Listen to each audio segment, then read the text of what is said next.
One of the most impressive shots I have ever seen. Trying to get his second of the night. Puck left side. Back over to McKenna. Shoots and scores. McKenna one. Weisblad on with McKenna for the kill forwards, and look out, McKenna just stole it. Here's decision. Obviously, there's a lot of great options out there. But I think me, my family, and everyone who's kind of part of my circle, we all decided the best spot for me next year will be Penn State University. I think Penn State is a great spot for me.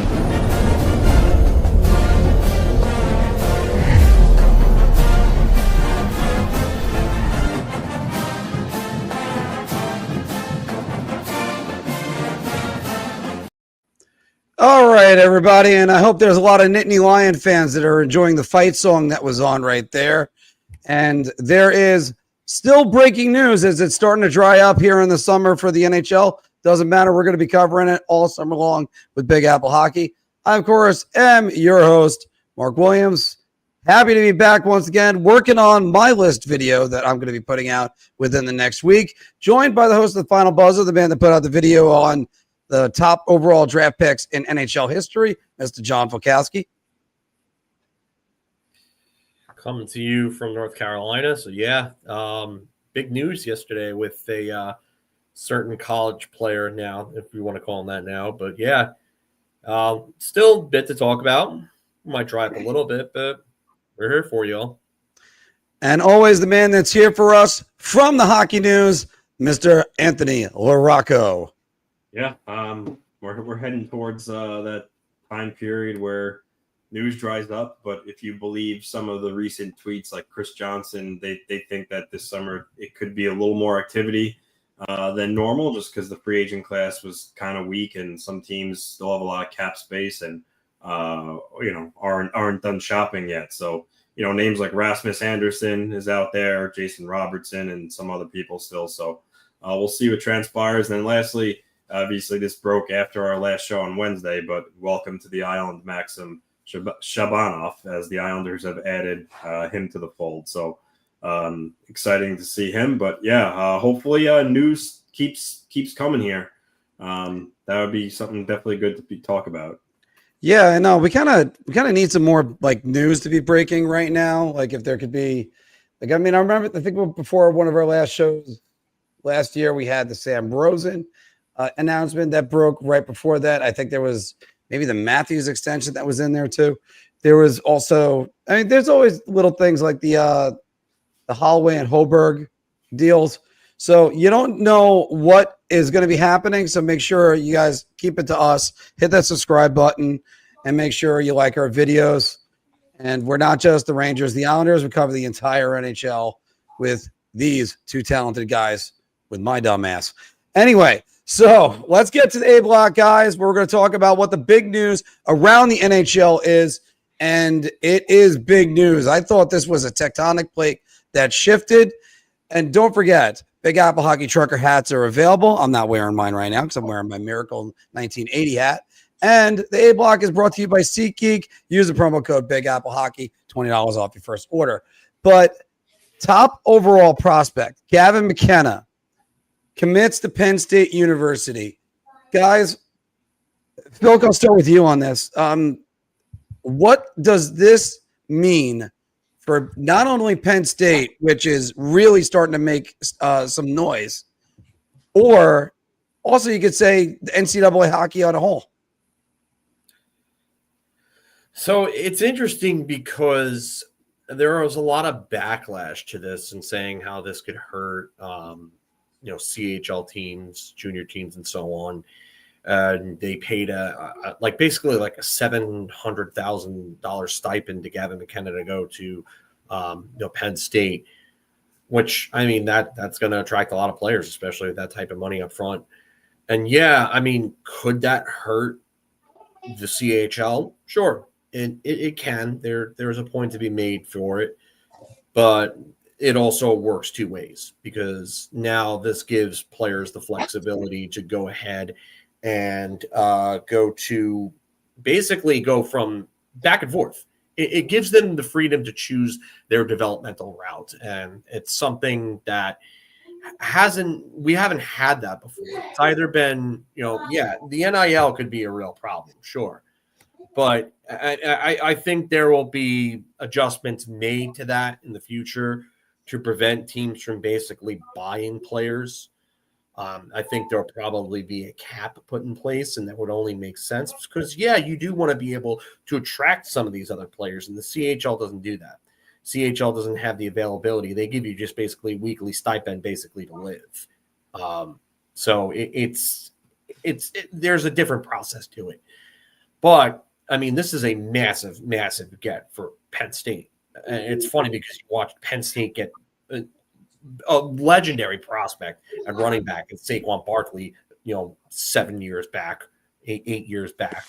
They ended up bringing him in.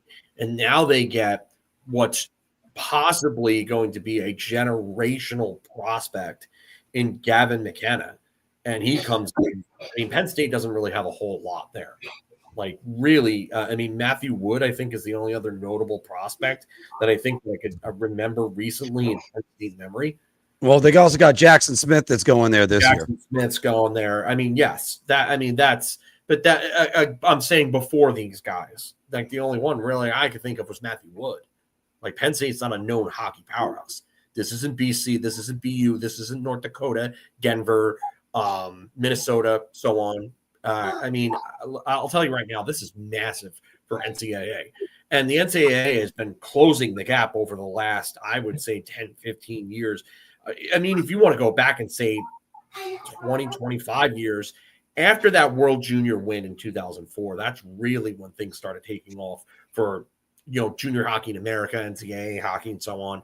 But this is just massive, massive for them. And I do think that this opens up things for players who might want to leave the NCAA. They don't like having to study when balancing, a hockey regiment. I mean, they may want to go to the CHL. They may think it's best for them. Guys that play under coaches like Jack Parker and Jerry York, who are obviously no longer at BC and BU respectively, or BU and BC respectively. But, those guys, you had to earn your minutes under those guys. Like Chris Kreider really had to come up and earn his minutes. Kevin and Jimmy Hayes had to earn their minutes. Maybe they go to the CHL and say, hey, you know what? This isn't best for my development. Or, the other way around. Player goes to the CHL. What about overagers? Think about overagers. Guys that are in their 19 and 20-year-old seasons in the CHL, and they're dominating, but they still need that, maybe year or two of development there against players their own age. Like, let's just say so-and-so finishes their CHL season and they score 100 points in 60 games, something like that. And they're looking good. They're looking like, they have an outside shot of making the NHL, but they need another year.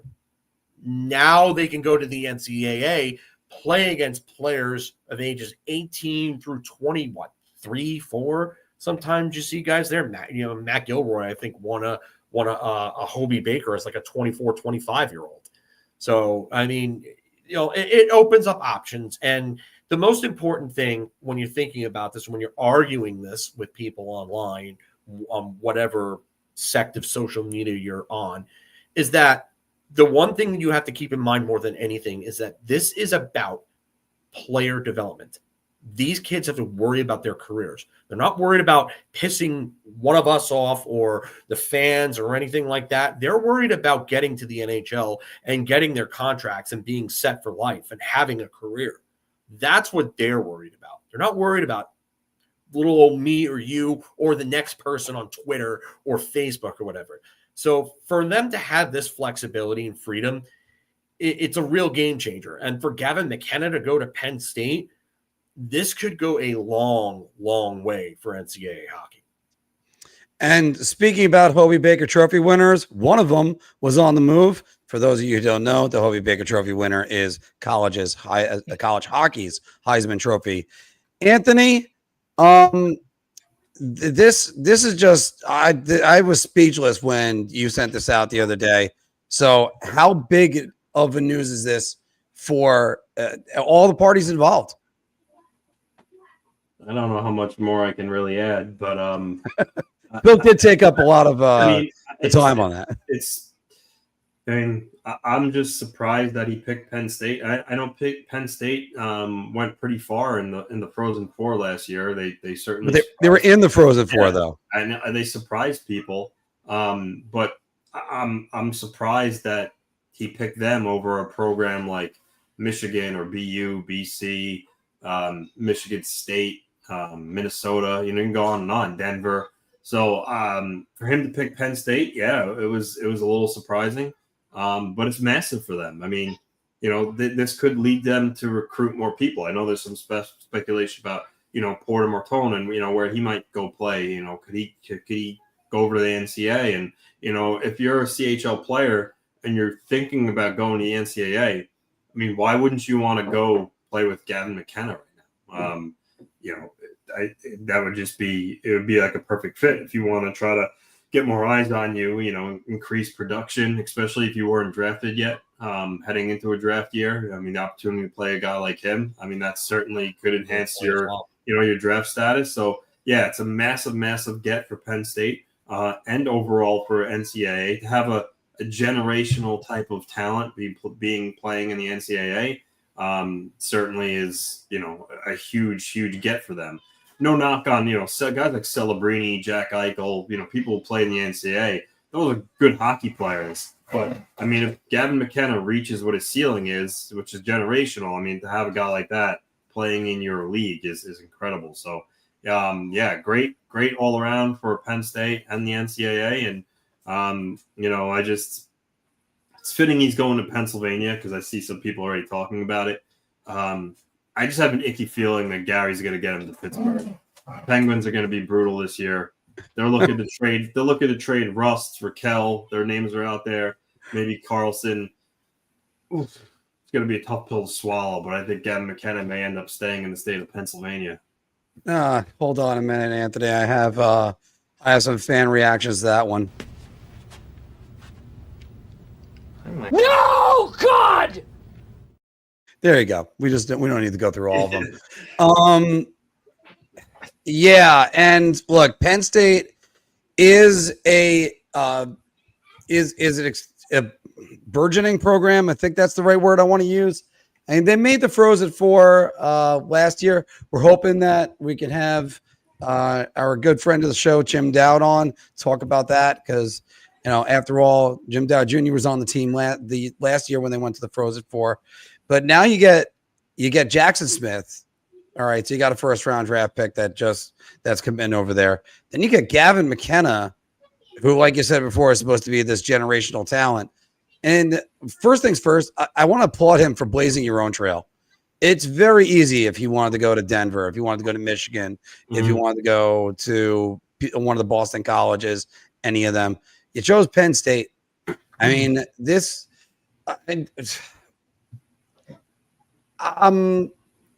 the first thing that comes to mind, guys, and bear with me on this one, if you can remember all the way back to the 90s, Felipe Lopez choosing St. John's. That was a big story that was in the early 90s.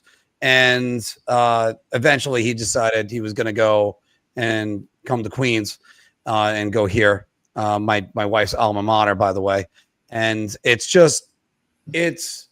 where you get that news around recruits. I think that's a better thing in hockey in general. And I'm not saying this to slam any of the CHL, the OHL, any of the other ones.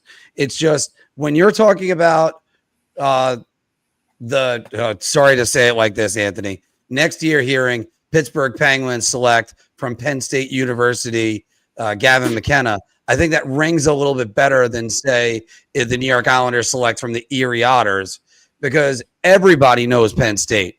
The casual sports fan knows them right away. And there is a ton of money, obviously, still with the NCAA. And yes, development has something to do with this.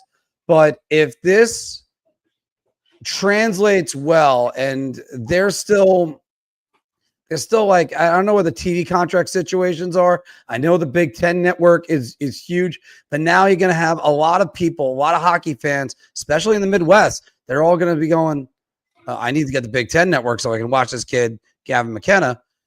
Now you have a star that's going there. That's something completely different. Like, we heard about Jack Eichel, hockey fans. I'm talking about now you're going to start hearing maybe some casual fans start hearing some things. And I, for one, I can't wait, Anthony.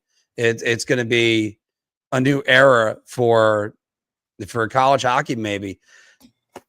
I kind of firmly believe that. And the more and more that I think about this, it's exciting because maybe then the Frozen Four gets a bigger deal. Then you get these prospects that they end up wanting to go play in the NCAA. And I didn't see what the comment was. What was it? McKenna to Pittsburgh. Got me like the Undertaker. That's with the beanie on. You know, I mean, I just have a feeling it's going to happen. I mean, they're poised to be pretty bad, and you know, not to be cynical and think the league pulls strings, but you know, take it for this year. You think that the Islanders were supposed to host the All-Star game for the first time since 1980 something? They get it taken away. And then they win the lottery, a 3.5% chance. I mean, you don't tell me there was anything going on there where it's like, you know, if we're losing that whole revenue stream, we'll give you the first overall pick. So, like, again, you know, with Pittsburgh, they're gonna be bad. You know, Crosby's at the twilight of his career. Malkin is too. I mean, just he's playing in Pennsylvania. Put it this way: if he's truly generational talent like McDavid.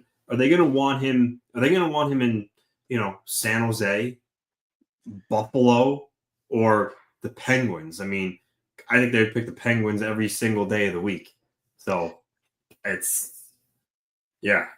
Yeah, well, I understand what you're saying with that. I think the Islanders are definitely chance. I think what happened with them, I think it was very difficult for them to win the lottery to begin with, and then they did. So they did it all live and on ESPN. It was confusing as hell. And like, I remember watching that and going, I think the Islanders just got the first overall pick. I have no idea what's going on. Now, granted, I was working, so I'm going back and forth. The NBA did it behind closed doors. So that's what makes you kind of, you don't want raised eyebrows when it comes to stuff like this, Anthony, because once you start doing it improperly, then it's going to be all over the place on who's going where, and it can't be a quid pro quo. I get it, what you're saying. I know what you mean. If it's not the NHL, it could be fate, because after all, Jeremy Roenick said it. Why don't we just put Sidney Crosby on the New York Rangers back when it was the Crosby lottery? And that there was 30 teams in the league that could all ask themselves, what if we won that lottery? But instead he ends up going to Pittsburgh and basically saves the franchise. So you just don't want that. I get what you mean, Anthony, because we're all dreading it. Come on. I'm ready to have Gavin McKenna go in there. I can see it coming. I can already see it coming from a mile away. All right. And at the moment, guys, we lost our contact with Filk, so we're going to try to get him back. But Anthony, let's do some impulsive reactions as we got some GM grades to have. Calm down. Get a hold of yourself. Doctor, you're wanted on the phone. Chill. Simmer down now. I'm freaking out. And everybody, welcome back to Big Apple Hockey's impulsive reactions, where, well, we're just going on our first impulse. What our reactions on a lot of different topics are, but this one, it's Anthony's Metropolitan Division grades. Anthony did them last year, and you had Lou pretty high, but if I remember correctly, your GM you gave the biggest grade to was Tom Fitzgerald last year. Yeah. So let's start with the New York Islanders. What grade would you give Matthew Darche? He's Big Lou. I love Big Lou. You guys can't forget that. Yes. Darche, I gotta go A. I mean, many outlets said that his draft was an A, no doubt about that. He got Matthew Schaefer, of course, that was the easy part. But Victor Eklund, and Kayshawn Atchison, getting them back to back. Those are going to be two really foundational pieces for him going forward. And then in free agency, he didn't commit any stupid money to overpay any players. He was smart with only divvying out 2-year deals to Jonathan Drouin. I mean, Drouin's a guy that, when healthy, he could be a 50 to 60 point player. And then he nabbed Maxim Shabanov out of the KHL, who was a guy that many teams targeted. And he's got a lot of skill, so it's a low risk, high reward.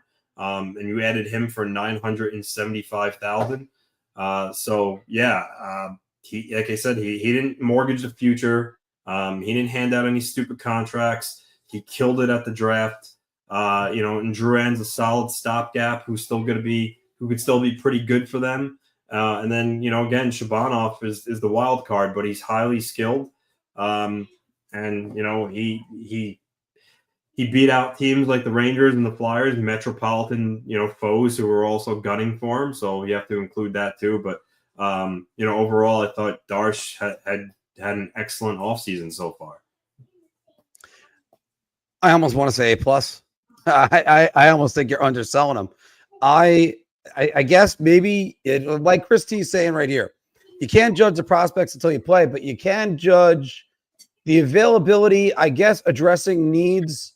And in the case of Victor Eklund, looks like he's going to be a scorer in the same vein as his brother.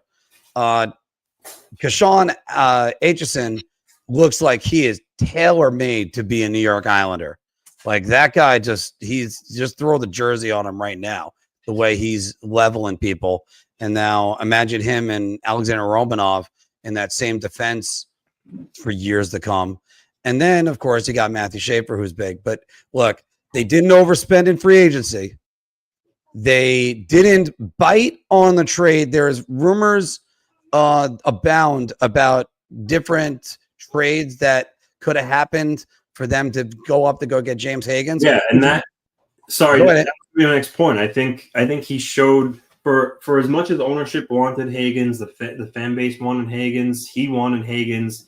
He still didn't let that cloud his reality and do something stupid to get him. Like, yeah, a lot of teams were saying, okay, well, we want both picks and something else. There were some talks about some teams wanting Callum Ritchie in the deal. And he said absolutely not. So he stuck to his guns, and that took some courage to do based on how much pressure I think was on the organization to try to make it happen. I mean, hell, he made the trade with Noah Dobson because, well, one, he didn't want to pay him an exorbitant amount of money, which was smart. Which I think is also a great move. Yeah. Two, he also wanted to use that capital to make Higgins happen. But instead, he showed better judgment. He didn't, cave and overpay. He stuck to his guns, and he still got two really good prospects out of it. So, yeah, that needs to be stated too. Yeah, and you hit the nail on the head with that one, Anthony. And then you go get Jonathan Drouin, which is, I think that's a solid addition. Like if he went to some teams, I would have been like, that's a terrible signing. What are they doing? It's this. With the Islanders, you look over and go, they're a team in transition. So I think Drouin is sort of a prove-it deal. Go ahead. Go. At worst case, he succeeds. You trade him and get more. And it's exactly it too. Yeah, if they're bad, and he had a good year, you could flip him at the deadline and get more, more assets. So right, and it's amazing. It's amazing what the Rangers kind of have. Sorry, the Rangers. Sorry, we'll get to the Rangers in a second. It's amazing what the Islanders have and what he's done. I'm gushing about it. I can't say enough about him. Moving over to Chris Drury and his grade. What do you got? Give him a B+. Mm-hmm.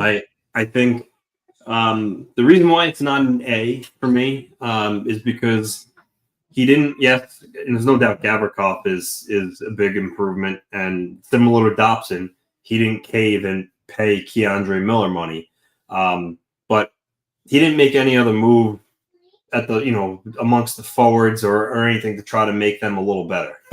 We're getting laughed. I love when you post those Undertaker running gifs. It cracks me up every single time. But he didn't. I don't know. I still don't know how much they're going to be improved from last year. Yes, Gavrikov will make the defense better, but other than that, they didn't. I don't think he did enough elsewhere to look at their roster on paper and say, okay, this team is going to be a lot better. I don't see that. I know Chris Kreider had a bad year, but he had to go. But it still is a guy that you traded off your roster that's capable of scoring, at least 20 goals. And they didn't add any other forward. I mean, you can make the case that Gabriel Perreault may be a full-time guy this coming year, but I just don't think he made the team night and day better from what they were last year. I do like the Gavrikov contract. There was a lot of crazy numbers thrown around. He didn't get bent over a barrel there, so that was certainly really good. And I like the return on the Keandre Miller trade. I don't think Keandre Miller deserves what he got, and getting a first, a second, and a solid prospect in Scott Morrow, I thought was good. So yeah, that day, July 1st, he did a good job, but he hasn't done much else otherwise. So I see a lot of comments B-, B+. I gave him a B+, but honestly, I can understand giving him what I give, but I could also understand giving him like a C, which I think which Matt kind of said C+. I think that's also certainly fair and valid too. But yeah, at the end of the day, just not enough for me to go, okay, well, this team is night and day better from when they were last year. And I know that there's the Drury haters out there, and I'm not exactly a Drury apologist. So let's get that one straight. However, what Drury was able to do was basically, yeah. Did you see that report that he was very interested in Tanner Jeannot? That would have done all the good that he did. It just would have undone it. He actually and apparently, I guess that's thank you very much, Don Sweeney, for making sure that you made the number so high or the term so long that is like, oh, we better just sign Tanner Jeannot. Okay, goodbye. But you basically swapped Gavrikov for Miller, and that's one defenseman that is a quality defenseman, one of the better shutdown defensemen, and then you still have instead of Keandre Miller, and you're paying him $500,000 less, and you got a first-round pick next year and a second-round pick next year in one of the deeper drafts that's going to come around. Look, the Rangers had to do this, and let's be honest. We still need to be honest about something. This Ranger team was not winning a Stanley Cup last year, and they torpedoed themselves. We've been on this horse saying it over and over again. As far as the talent goes, there's still a lot of debate that has to go with Drury. Yeah, but yeah, there's still plenty of other time in the summer, and we are going to have a week to discuss the future of those two players. That's anybody listening on audio. That's Panarin and Mika Zibanejad. But it's Drury made right moves, and he also didn't make bad moves when it comes to this offseason so far. And if you want to throw in drafting Malcolm Spence, that looks like it could be good. Well, yes, by rushing to extend Borgen, Vakanainen, and Parsonen, yeah. But, however, no, Bluegrass, we've been on this. I don't care what Calvin DeHaan says. I really don't.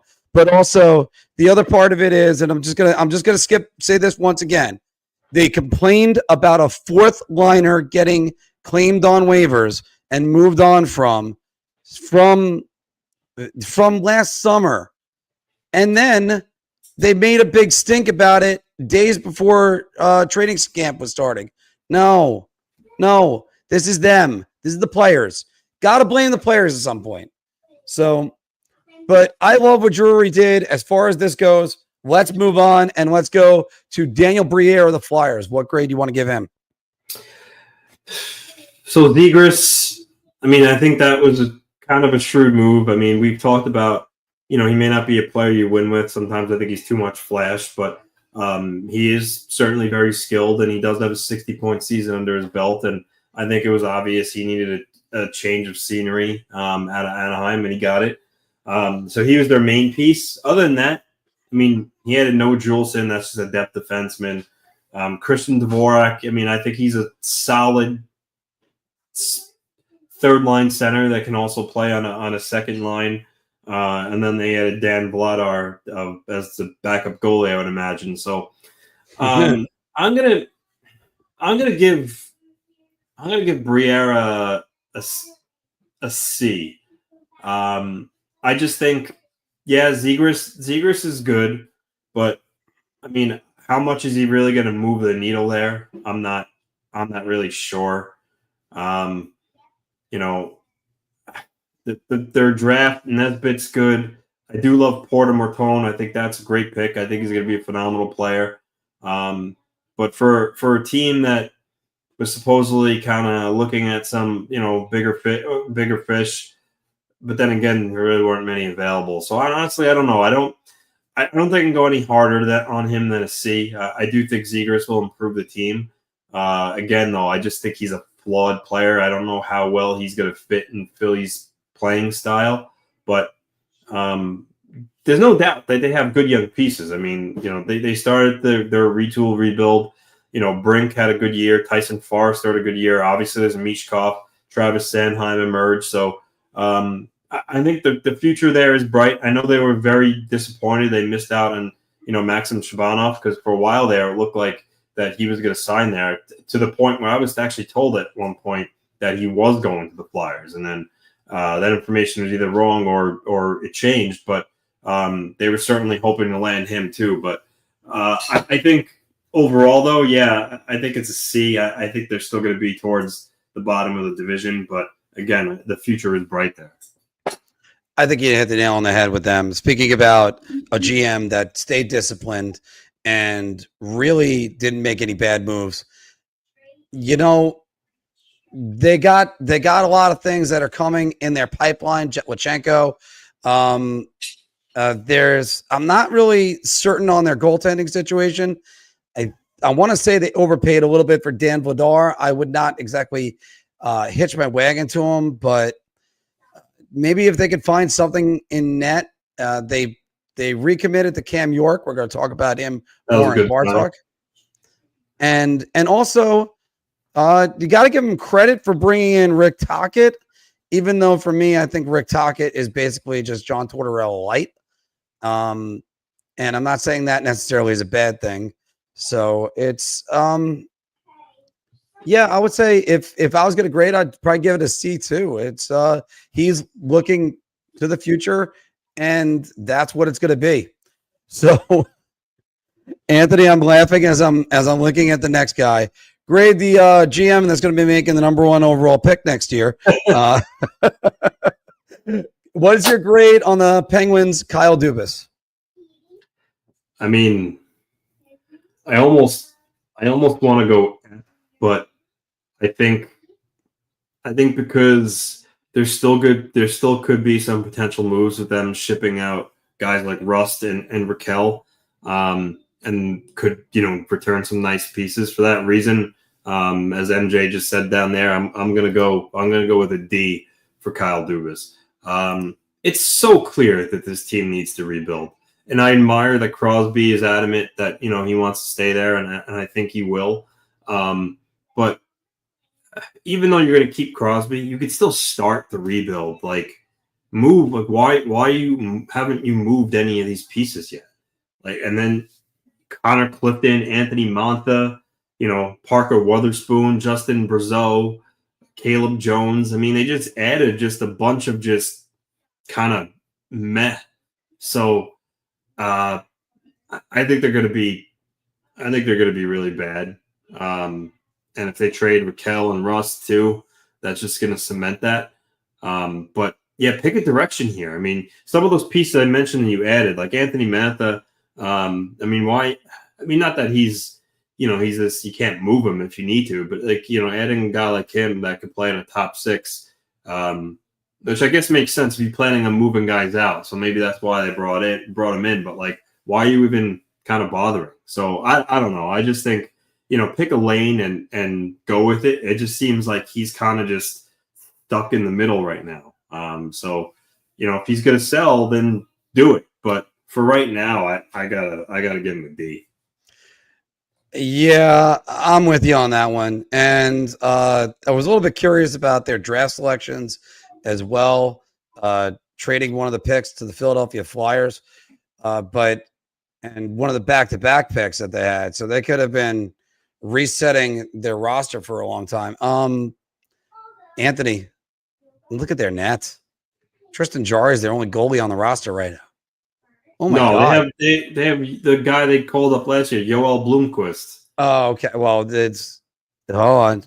Yeah. Well, sorry, I went on Hockey DB. I didn't even see that, so they must have him down there. You're not looking at exactly the best and the brightest right now. Yeah. In there, and you just wonder what exactly is the future of this team. Because you were talking about this. Anthony, you were talking about this just now. The guys that they brought in, they're not like guys you're going to flip.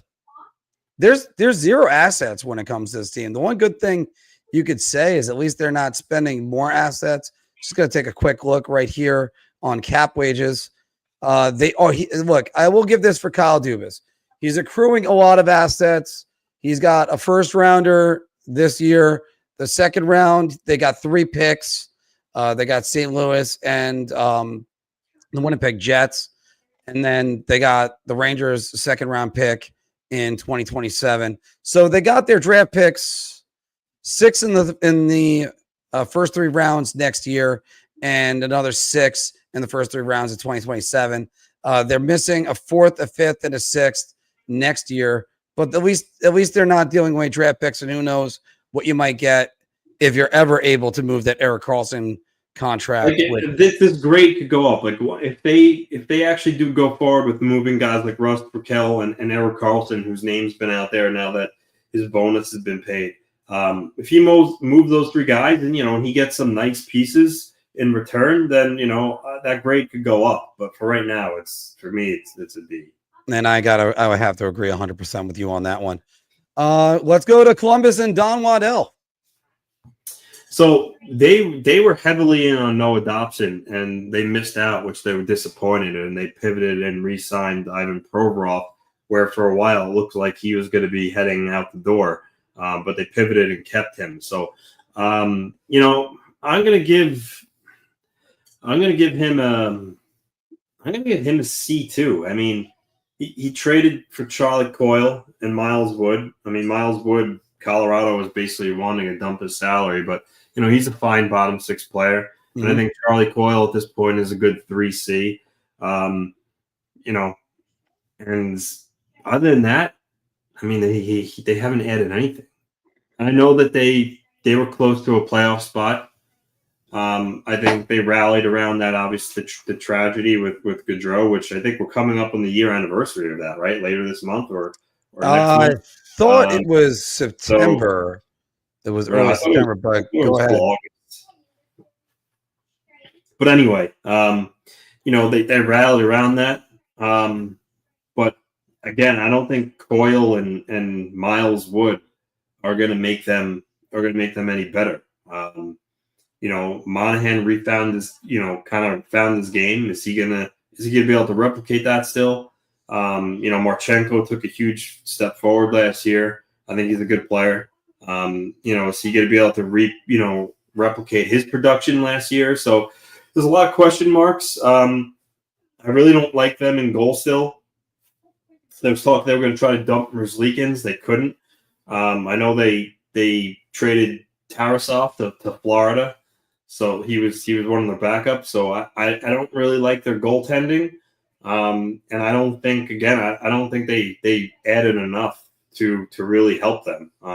Again, Coyle's solid, but I don't think when you look at them on paper, you don't say, okay, well, they got better. They're going to take the next step. I mean, they still could because their core is young, but I don't know. I don't think he did enough.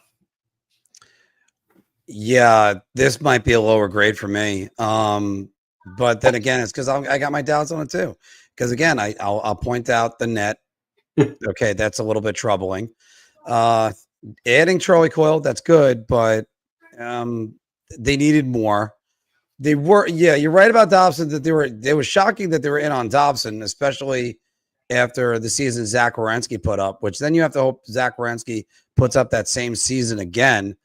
They're kind of going with the philosophy, I think, Anthony, of we'll be better next year. I don't know exactly how much of this team on paper is good or if they just ran on adrenaline last year. Like they rallied around the Johnny Gaudreau incident, which, by the way, Anthony, it is August 29th is when it happened. Oh, so, okay. Yeah, which again is if you haven't seen the video of Johnny Gaudreau's daughter seeing Johnny Gaudreau's wife announce the draft pick, it's adorable. Yeah, but it's you're hoping that they're still going to play with that determination that they had. Dean Evison, I thought, did a really good job with them. But it's just a question of if things go wrong, what's going to happen. There still should be a tough team to play against. And they proved a lot of teams wrong, and they were in it till the very last week last year. You hope they could take the next step. Let's look over to the team that Miles Wood used to play on, the New Jersey Devils. What grade do you give Tom Fitzgerald? I think the Devils still have moves to come, to be honest with you. I think, Dougie Hamilton's name actually has been out there. I know they're interested in Jordan Kyrou. They're interested in Jason Robertson. So I still think Fitzgerald might have some moves in him. But with that said, I actually really like the addition of Connor Brown. I think that he's going to be a good add for them. Dadonov, $1 million for a guy that could score, 20 goals and 40 points. I think that's a steal. And they still have their best players returning. They traded Hall up for some cap space. They didn't really lose anybody else of consequence. I know Thomas Tatar, but he didn't really do much anyway last year. So I'm gonna give him a B. I think again, I like Connor Brown. I like Dadonov for the money, and I still think he has a move in him. If Dallas does move Robertson, I would look at the Devils as a possible destination, and that would be a huge get for them. He's going to be looking to re-sign Luke Hughes soon, so that's going to be a contract that's keep your eye out for. But I think overall not bad. Not spectacular, but I think solid enough. And again, I think some of their best moves might still be yet to come. This is another GM that I kind of look at in this situation like good that you didn't make any bad moves. The real move was adding in Connor Brown. I thought it was a little bit hefty on the price tag, but so be it. But fine. We'll see how it all goes. I wonder what they're going to do with Dougie Hamilton coming up soon, because they haven't really gotten their money's worth out of that contract, but a healthy Dougie Hamilton is a huge boon to the New Jersey Devils. Luke Hughes should embrace being probably the number one defenseman on that team, and they should make sure they elevate him to that. I don't have anything bad to say. I just wish I had more good things to say. You're right about the Dadonov. Take a flyer on him. And that's sort of like the Drouin situation we were talking about. He does good, you flip him. And in the Devils' case, they're probably not going to flip him because they're going to be in playoff position anyway. But I just wonder where Dadonov exactly slides in. That's all with that. Well, he could play. He could play in the top six. He could play in the third line. He can play up and down the lineup. He's versatile like that. All right. I look at him more as a top six guy. I think that's the reason why I raised an eyebrow when you said on the third line. I would see him as a top six guy. Yeah, we get it. We hate you. You hate Chris Drury. Yeah. Don't know why the Islanders turned that. I think he might be referring to Dadonov. I don't know. It could just be that they preferred Shabanov, Shabanov that they were trying to sign. So, but I don't know. All right. And good news, we got Phil coming back in a second. And as a matter of fact, here is the second. It's over.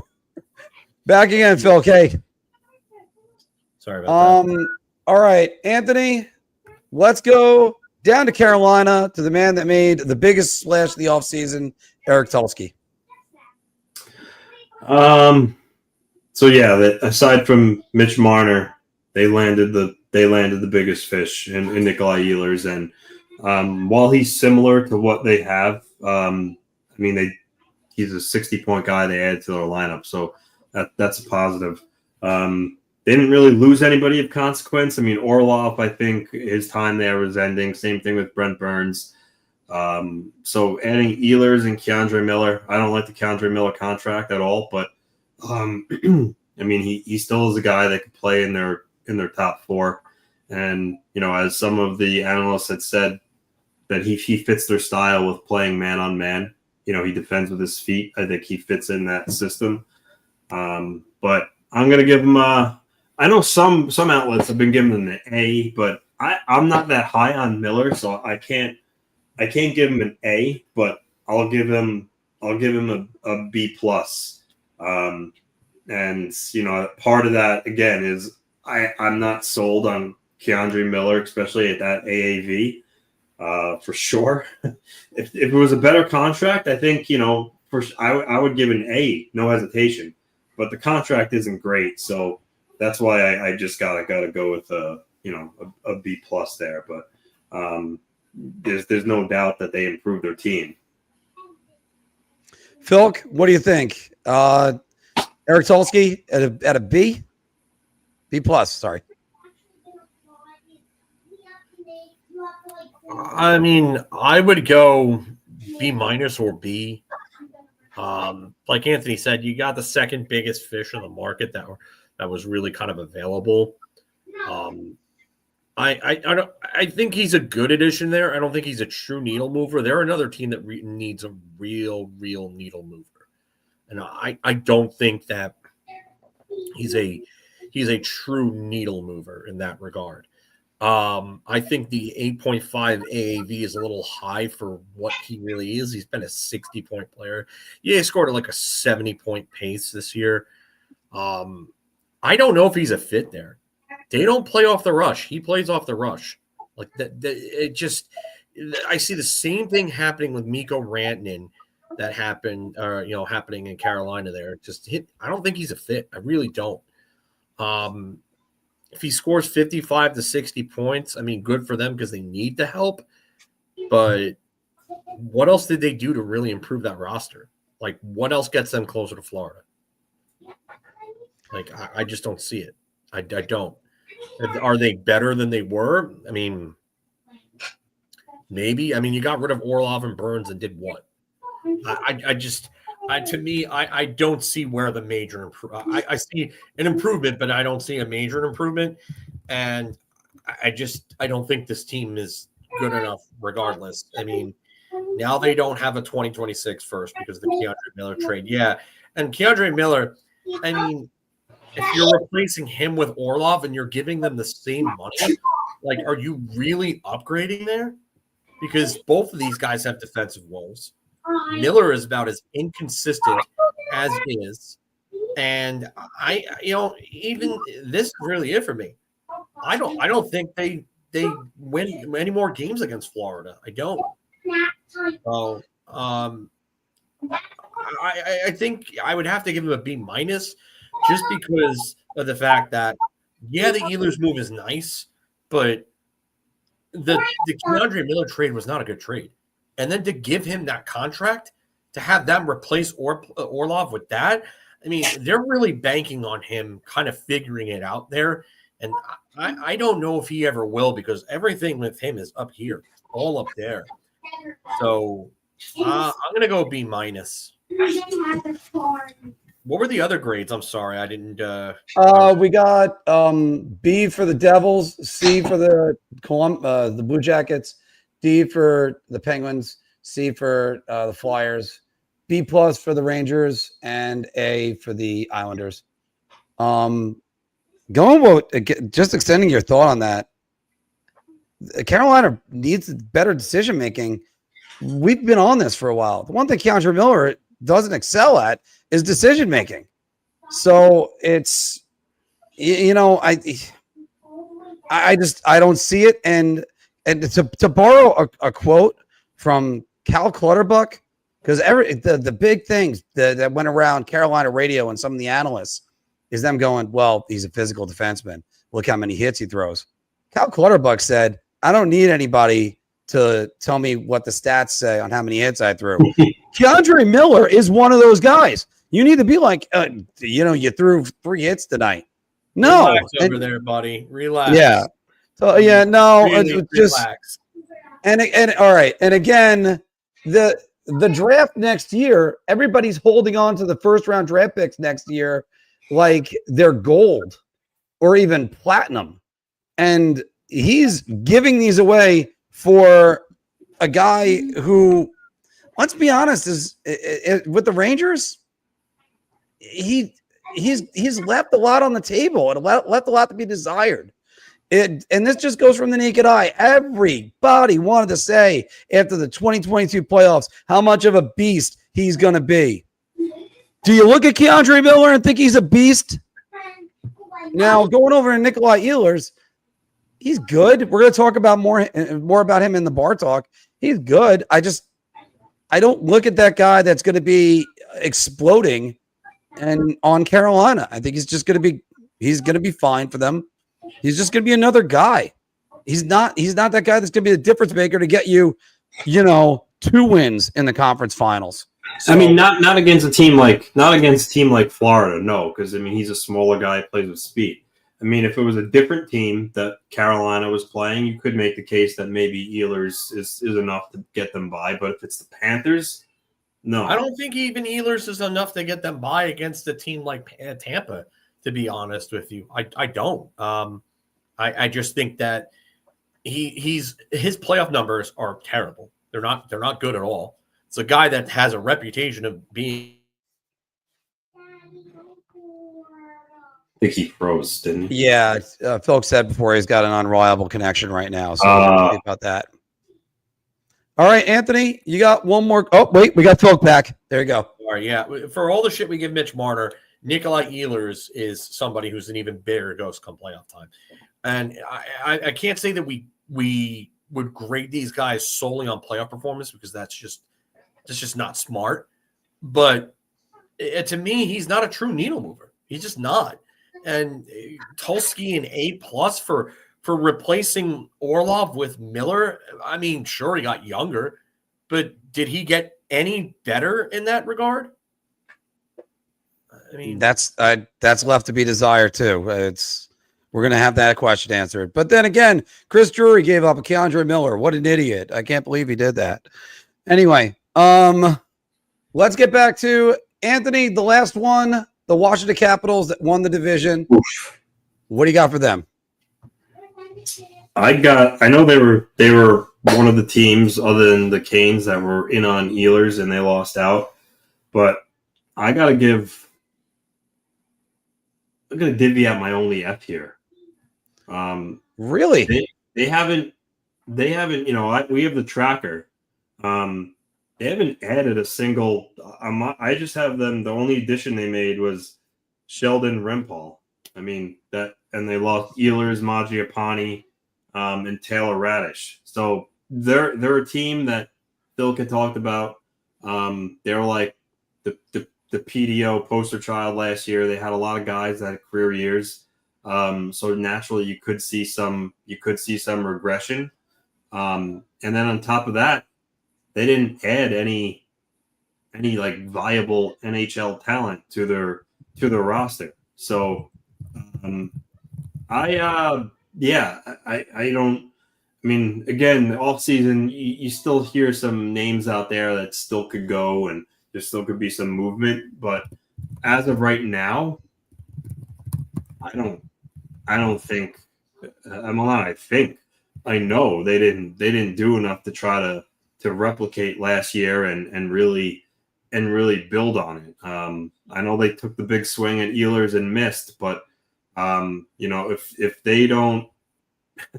if if they don't do anything else, and they do have that regression, they run the risk of going from one of the best teams in the league to missing the playoffs next season. So yeah, we'll see. But right now, I got to stick with the F there.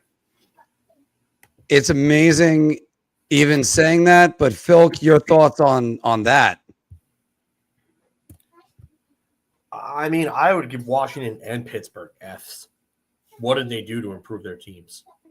Really, what did they do? I mean, Columbus, Philadelphia. Okay, I guess. I mean, what did Washington and Pittsburgh do? And not only that, but Washington is a major regression candidate. Major regression candidate. So everybody on their team scoring just career highs in shooting percentages, PDO through the roof. Yeah, that's not happening. That's not happening. Those guys are all due to regress. And I'll tell you why. Not only the shooting percentages, but a lot of their offense was centered around Alex Ovechkin. And Alex Ovechkin having an unbelievable season at 40 years old. I can't even believe what he did at 39 rather, what he did at his age. Now he's going to be 40. He's already broke the record. So who knows what Alexander Ovechkin shows up. Chances are he'll decline. And I mean, it's father time. It's nothing against him, but it just, you're not replicating those types of seasons when you have guys that are shooting 21%. It's like Protas shot like 21%. Strome was shooting like almost 20%. I think 19.5. I mean, Tom Wilson, another one, career high in goals, 33, shot nearly 20%. It's just you're trying to expect that to happen again. It's not going to happen again. It's not. Even look at Sam Reinhart. Sam Reinhart shot 24.5% in 2023-24. Look at what happened.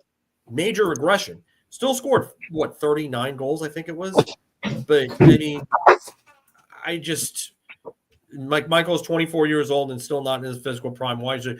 Because when you shoot like that, the numbers are bound to go down. They're bound to. Look at it. Look at Sam Reinhart last year.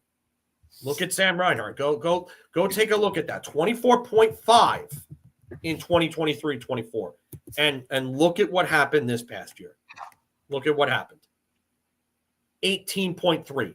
He regressed by 6.2% and had an 18-goal drop. That was the guy that led the NHL in goals. Or I'm sorry. No, he didn't lead the NHL in goals in 2023-24. He was 57. Sorry, I think that was second in the league. My bad. But again, if you have those types of numbers that are completely unsustainable, eventually you're going to regress. Every team that's in PDO, that's high in PDO, they always regress the next year. Look at the numbers. Go look at them. I'm not lying about this. Nobody. I think Dylan Strome can still have a very good year though. He's on his last 3 years. He's increased his production every year. So I do agree. I think a lot of their players are going to regress, but I wouldn't necessarily say Dylan Strome is one of them. I think he's a guy that's still have a really big year. He's good. That's a career year though at 27 years old. And not only that, but you look at Alex Ovechkin though. Like, is he going to replicate that at 40? No. I've counted him out too many times. I don't know if I'm gonna say he is. He's Dylan Strome isn't shooting 19.5%.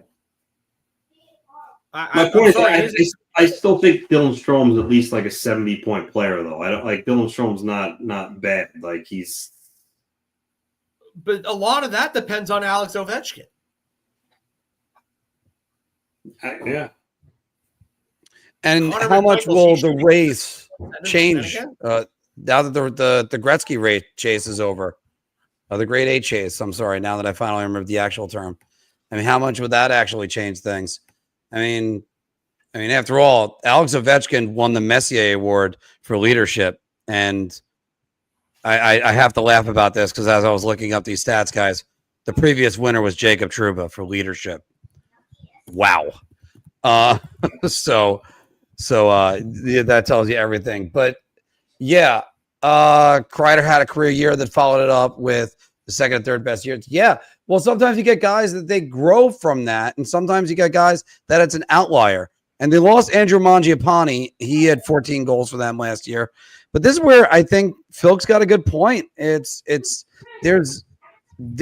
a lot of regression that could be happening with Washington. There's a little bit of progression, like you could see maybe McMichael and Alexei Protas take the next step. But Washington adding nothing is not a good thing. You're banking on your coach knowing what to do. I'm not thrilled with their offseason, but I would have said an F for them as well. All right, guys, these are our comments on the GMs from the Metro Division. Do you like them? Do you think that they were better or worse? Throw them down in the comments below, everybody. And also, we're going to move on and go do some NHL Bar Talk. Shot. This is the easiest I've ever had to answer. I'm going to say beer. I can't even begin to describe. I'm actually going to go crazy. I'm going to buy everybody around on this one. And welcome back, everybody. Where'd Phil go? Yeah. All right. Well, there he is. He's right back again. Welcome back, everybody, to Big Apple Hockey's NHL Bar Talk, where we're gauging our confidence on NHL topics based on a choice of drink. So confident you're buying around? So I'll have beer. Oh, God, I need a shot. Play along down in the comments below. And let's start, guys, with the New York Rangers. And I guess the grunt, Filk, was because I couldn't help but look at that Rangers decor and just exasperate, just grunt. It's grown. Anyway, the Rangers defense right now: Fox, Kaprikov, Will Borgen, Schneider, Carson Soucy, Vakanainen, and Scott Morrow. They have $2.31 million worth of cap space, according to cap wages. But the Rangers should go out and sign Matt Grzelcyk.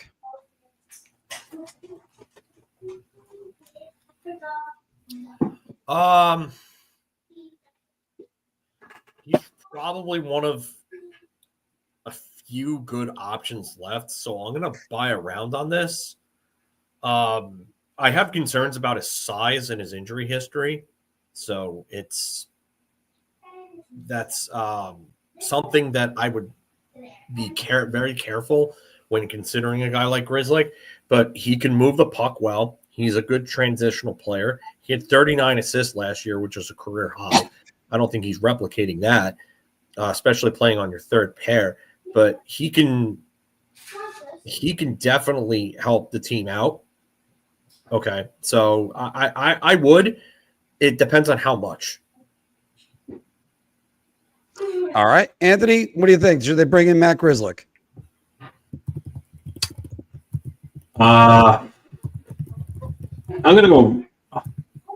go round. But I wouldn't he had 40 points, but literally just one goal, and then he had 39 assists. He's a smaller player. He skates well, but he's a little small.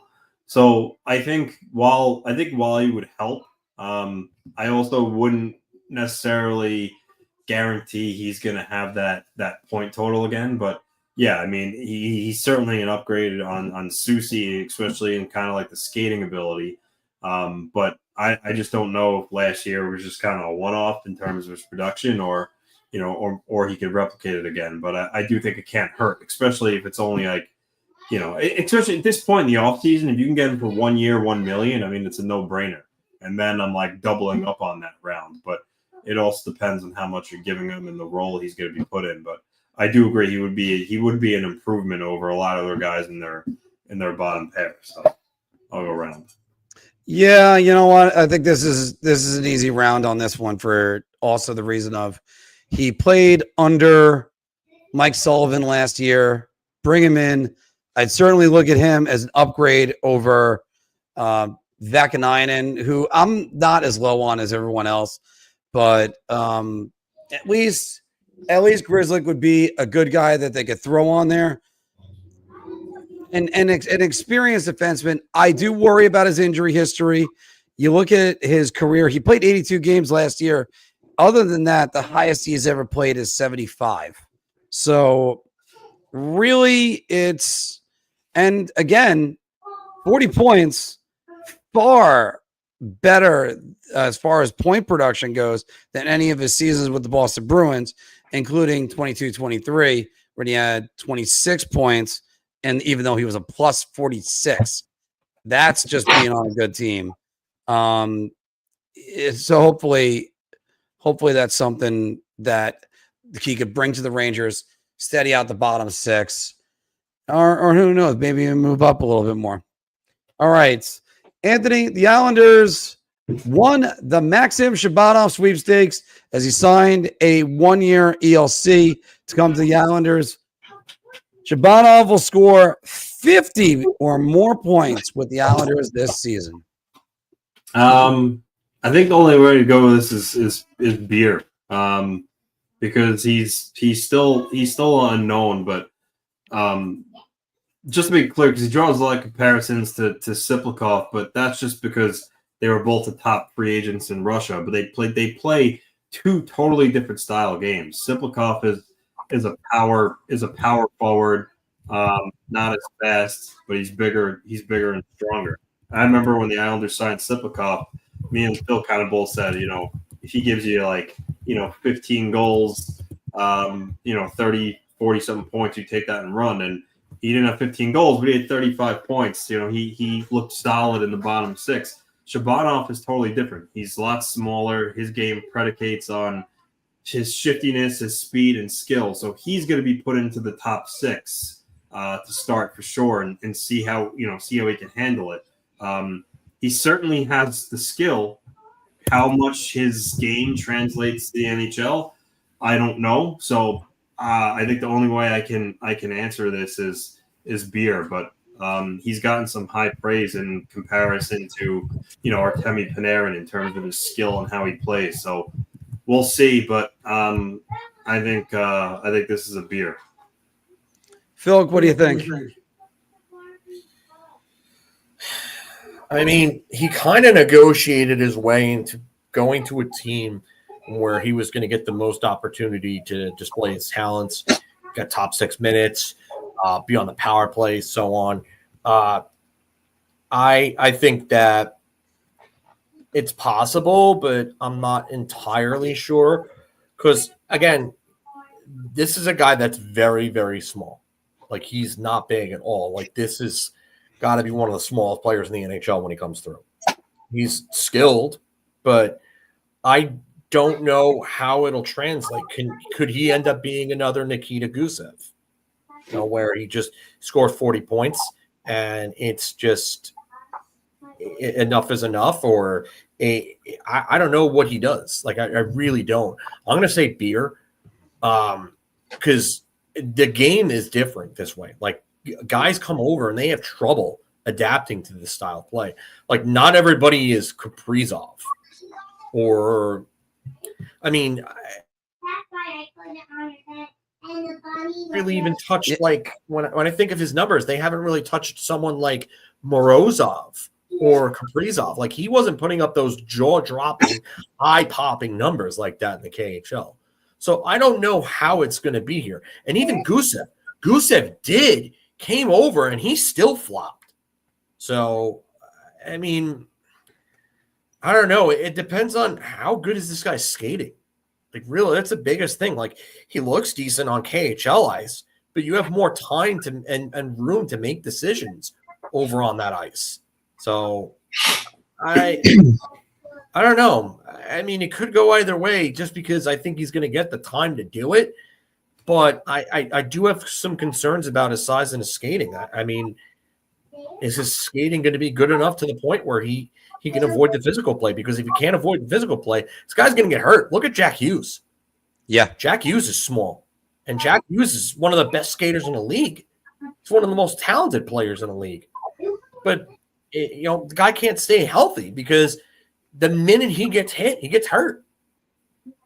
So, and I understand where Anthony, what you're saying is to answer it, you can only answer it with a beer. I am going to go shot on this because I don't think he's going to score 50 points next season, and I don't think I don't think there's a shot. And I'm not even saying that to disparage him.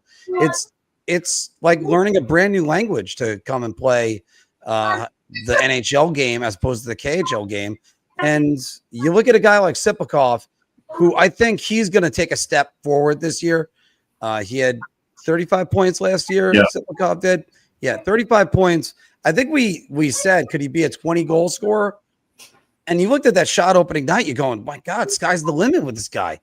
And then you played more games, and then you saw that it is a difficult transition. I wouldn't want to put this weight on him either. And part of it also, I can't help but say, what's the Islanders' center depth going to be like? Who's going to be getting him the puck? Now they could have some good news. Callum Ritchie comes over. Well, Waugh already clarified when he spoke development camp, Barzell's moving back to center. So their center depth is Horvat, Barzell, Pajot, Cizikas. So there you go. Then is he playing with Barzell, or is he playing where's Duran slide again? Waugh also said the plan is to start Duran with Horvat. So I would imagine that means Shabanov will play with Barzell. But I don't know. Yeah, because obviously we'll see how that all shakes out. Because it looked like at the beginning of the year in the preseason, the Islanders had that first line of Barzell, Horvat, and Duclair, and they were humming early to start the season. It'll be interesting to see where everything slots in. I just wouldn't want to even put the pressure on the guy to be expecting 50 points in any way. That's unfair to him. One guy that's going to have to put playmakers on that line. And it'll be interesting to see who's going to be the playmakers for the Islanders this year, because Brock Nelson ain't walking through that door now. Guys, we mentioned him earlier in the GM grades, but Thursday, Nikolai Ehlers has agreed to terms with the Carolina Hurricanes, 6 years, $8.5 million AAV. Career high in points, 64 points. I believe that was his second season. He had 63 last year. But, Phil, I'll start with you. Nikolai Ehlers will reach new career highs with the Carolina Hurricanes. Here, I mean, it's possible. I have my. I really have doubts about how well he fits there. He plays off the rush, and they don't like to play off the rush. They like to go. They like to establish their cycle and their forecheck in the zone, and then go low to high. So that's not really his game. I don't know. I'm going to go beer just because I think while it's very possible, I could also see things going the other way and him just not living up to the AAV that he just got. Anthony? Yeah, I'm going to go beer. Simply because you said career high. So, for him, that would be, 65 points? Yeah. That's 64? Yeah, so it's a beer. I mean, if you would say 80, I might say shot, but, literally only has to be one more. So, I think he has the skill level to do it. I don't think there's any denying that. It's how he fits in, his chemistry. Does he play with Aho? So a lot determines it. But I certainly think it's possible. So definitely not going to go shot. But I don't know. Can't necessarily go round either. So as Evan's saying here, beer layup. So I'm going to go with beer. Layup. Not layups of all time. Shot layup, round layup, beer layup. Shot layup, round layup. Unfortunately, Anthony, I gotta say beer and make it a hat trick. Because all he needs to get is 65 points, which is one more point. But just to kind of express my concern about this, he has not scored more than 64 points in his career. He's a good, not great player. Yes, Sebastian Aho had 89 points for the Hurricanes last year. Who came in second place? Seth Jarvis, 67. Yeah. Third place, Teuvo Teravainen, 53, and so on. And this happens seemingly all the time with the Hurricanes, where it's like the year before, Barney Natchez had this is 22-23.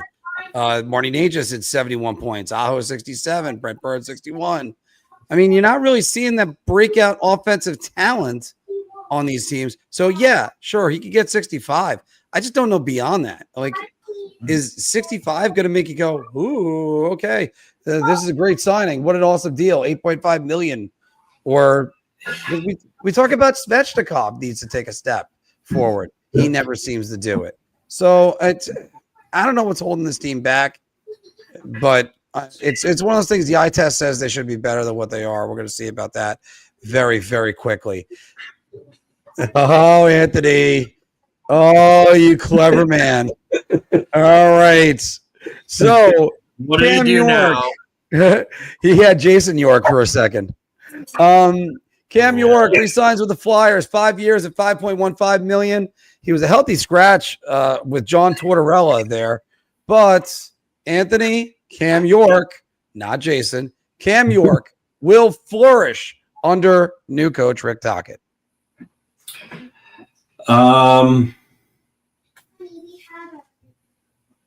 I'll go round. I mean, he's a talented young defenseman. I think he showed a lot of promise. Obviously Tortorella sometimes can be harder on the younger guys. I think he'll have a little bit of more of a leash with Tocchet, and I think they're going to give him every opportunity to continue growing and develop into a top pairing defenseman. So I think he's going to be one of their more important pieces in their core group moving forward. So I'll go round.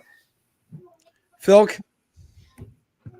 I'm going to highlight this. That's a great question. We'll say, because he had 30 points the previous year. That's 23-24. Even though he was a minus 13, you can look some of the other stats. Let's say he becomes a 40-point defenseman and he ends up being a 1 or a 2. I'm going to go round. You know what? I don't know if it's this year because it doesn't say this year, but I think eventually he will. That's a good point. And you know what? Sometimes you just need somebody that believes in you. And when we had Keith Jones on years ago, Keith Jones gushed about Cam York. Keith Jones is now the president of the organization. And I think that was probably one of the things that upset him last year with Tortorella. So I think they're it's a clean slate with Tocchet. Tocchet did pretty well with the Vancouver Canucks and developing their D. You know what? I'm gonna go round on this one too. So I do think Tocchet's a little bit of a Torts light, but we're gonna see. I think the Flyers are gonna show or prove to be a different team under Tocchet this year. But while we're at it, Jamie McBain, Jack McBain. Got him. All right. Jack McBain. Remember Jamie McBain? I remember Jamie McBain. He was a defense prospect for Carolina. Yeah, didn't he play for the Yeah, I had a feeling Anthony would Anthony's got a little bit of I got him on one, he got me on one. All right, so Jack McBain re-signs with the Mammoth, which is still hard for me to say right now, guys. 5 years, 4.25 AAV, and he had 27 points last season.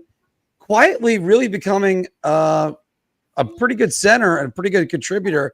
But Jack McBain is one of the best bottom six centers in the NHL. Anthony. I mean, year, I guess. I mean, I don't think there's enough overwhelming stats either way to try to quantify he's one of the best bottom six centers. So that's a little tough. guys, because of every team has different depth, so certain guys would play up higher on a different team. But like a guy like Cirelli has been a bottom six center in the league, and I would say he's much better than him. Pirelli hasn't really been a bottom six center in a while. I don't know. I'm going to stick with Beer regardless. I mean, I think he's good, but I can't say shot around one way or the other. Phil, what do you think? Stick with Beer on yours?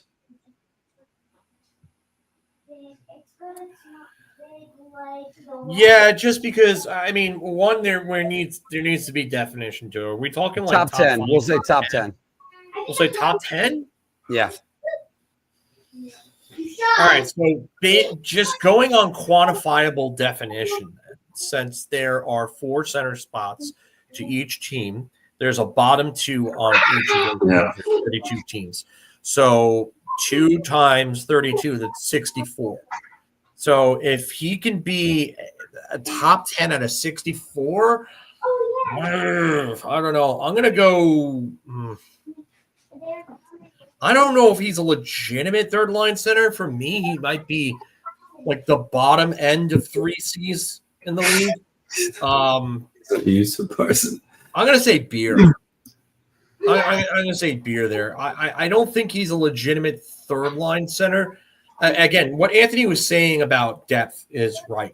I mean, he might be a third line center in Utah, but somewhere else he may not be playing third line center. He may be a fourth line center. Mm-hmm. So I'm going to have to go Beer here. And then, by the way, that also asks the question: if he was playing fourth line center, say in Dallas, does that make him even better than what he is right now?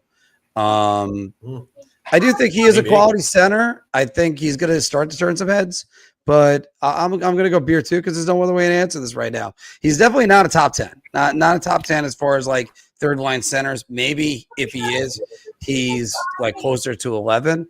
He's definitely not a bottom 10. I'll tell you that one. So we just wanted to have a chance to kind of sing his praises, but it's also something that's kind of there's more research that needs to be done on this one.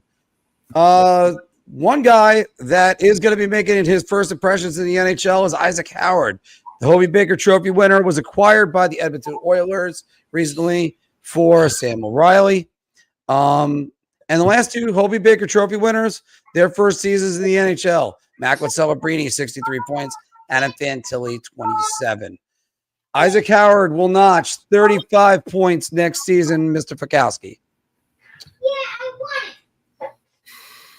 Honey, you have to hold the 10.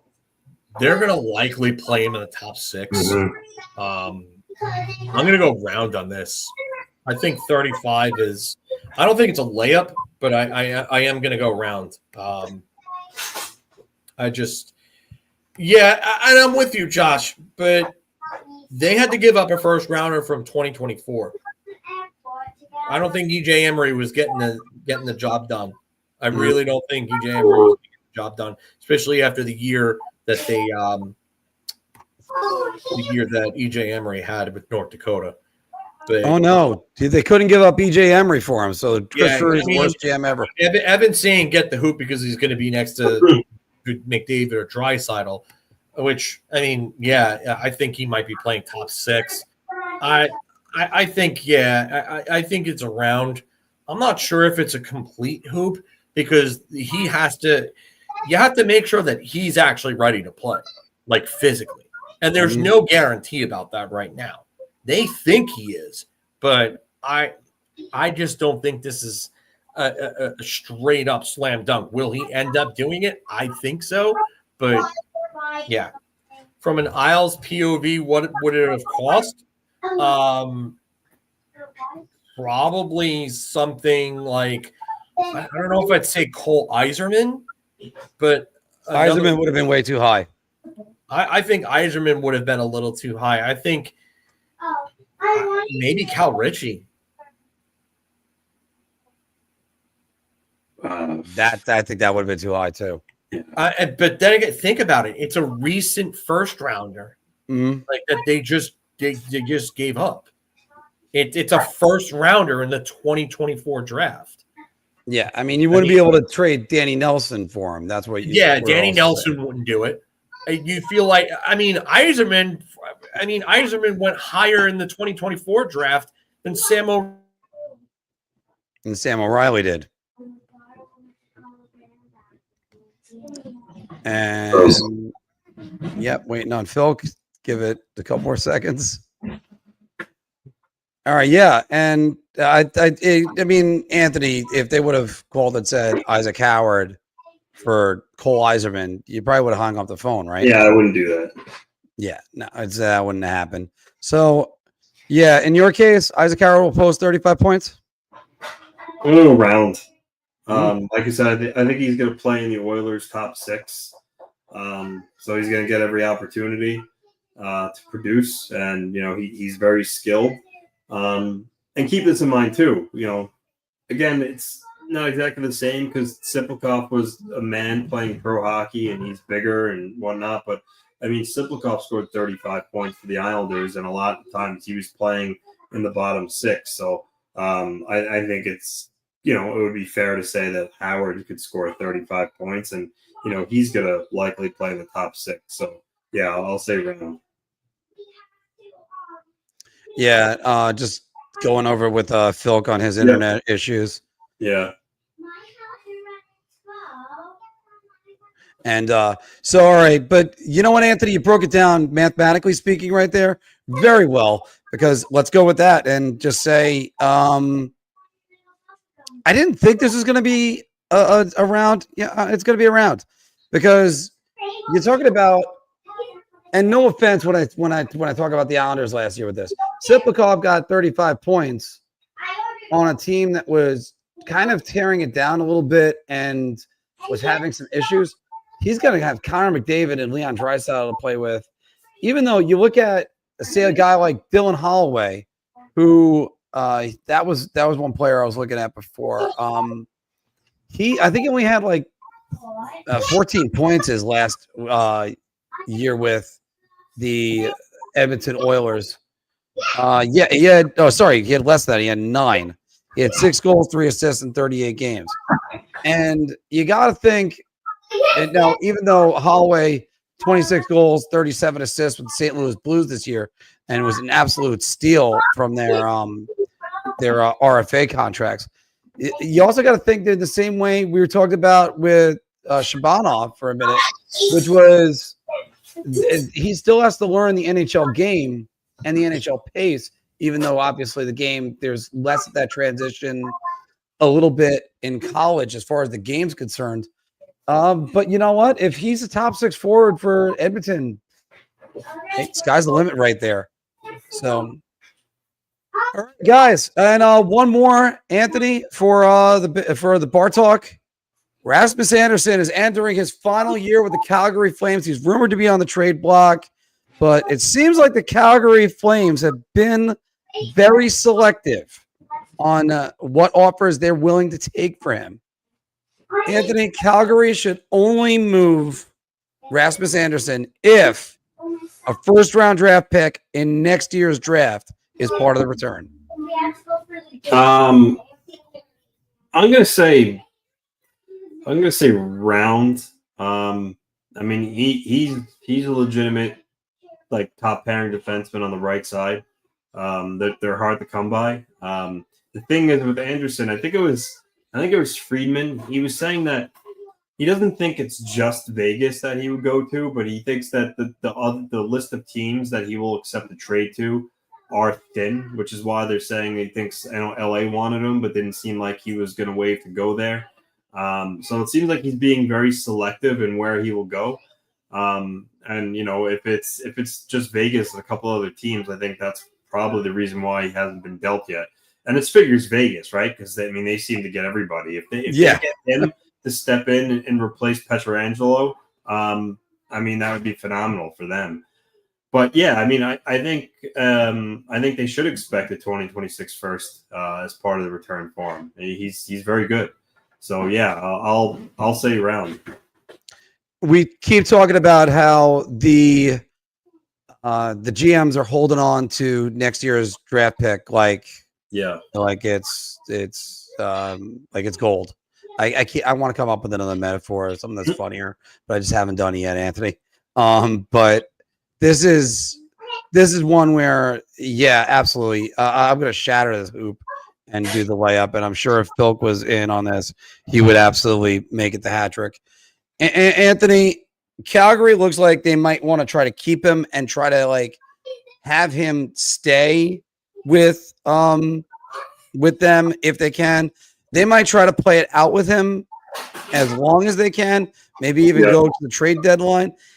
If that's the case, if they're in no rush, yeah, have your asking price and make sure you get it. Because if he's playing on that team and producing, even if it looks like they're not going to make the playoffs, and last year they almost did, they can basically just name their price when it comes to trade deadline. And next year's draft, right now, GMs are going to be holding on to that draft pick unless you're Eric Tulsky and you're willing to give it up for Keandre Miller. You're going to have GMs that are going to not be thinking about it the closer it gets to trade deadline. And if they can get a guy that could be a power play quarterback and a quality defenseman, I almost said the words number one. He's not going to be a number one. But then Calgary, get your guy, get your pick. Because if next year's draft is as good as what everybody thinks it is, go get your draft pick for next year. All right, guys, that's the end of Big Apple Hockey's Bar Talk. We gauge our confidence on NHL topics based on our choice of drink. Let's go to do some Big Apple Hockey pick'ems. And still not exactly in love with this, but Anthony, there's our inquisitive guy. Just, what should we do? What should we select? So let's go with this one. Which team has a more optimistic future, the San Jose Sharks or the Montreal Canadiens? It's close. They both got a lot of good pieces. Montreal, you still have Suzuki and Caulfield at the top of their games. And then you added Noah Dobson, and you have Demidov, and you have Reinbacher, Michael Haig. So they got a lot of good pieces. But then, San Jose, equally on the other side, Will Smith, Celebrini, William Eklund, Michael Misa, Sam Dickinson. And in goal, they have, Yaroslav Askarov. So, you know what? Yeah, actually, because of Askarov in goal and goaltending, even though Montreal did just sign Jacob Fowler, he turned pro, I'm going to go San Jose. It's not by a wide margin, but I think the Sharks. Yeah, you know what? I like the way San Jose is coming together more than I like the way Montreal is coming together. I think Gorton's assembling talent. He kind of did it with the Rangers. He assembled talent, and then when the pieces didn't all fit in, I think the pieces are going to fit in San Jose. And everybody that ripped Mike Greer 2 years ago, I think they all owe him an apology. I've been on that tour for a long time, Anthony, and I'm going to continue being on that tour. His brother, on the other hand, you got a lot to answer about with the Miami Dolphins. We'll see about that one, because that team, I don't even know what to make out of that. Hey, at least they got Minka Fitzpatrick back. All right, Anthony. Also, it was just reported before we got on. Jeff Marek said, "I really do suspect something will happen." Yeah, I said this, Robinson. Yep, it'll be. It feels like it's going to be sooner than later. So here are your three choices. Jason Robertson trade, sooner, later, will not happen.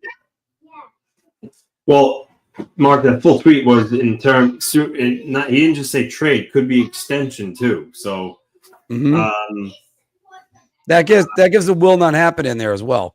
Yeah, I'm gonna say I can't say will not happen because I think still a chance he gets traded based on what his ask is. So I'm gonna say sooner because I think whether it's extension or trade, they want a resolution. So I'll say sooner, and I'll go one further. If he does get traded, I think he's gonna go to New Jersey. Tom Fitzgerald looking for another top six forward. I think he'd fit in perfect there with Jack Hughes and company. So I think that's where he would go if he's traded. But the sooner also applies to being extended. Whether it's extension or trade, I think something will happen sooner as opposed to later.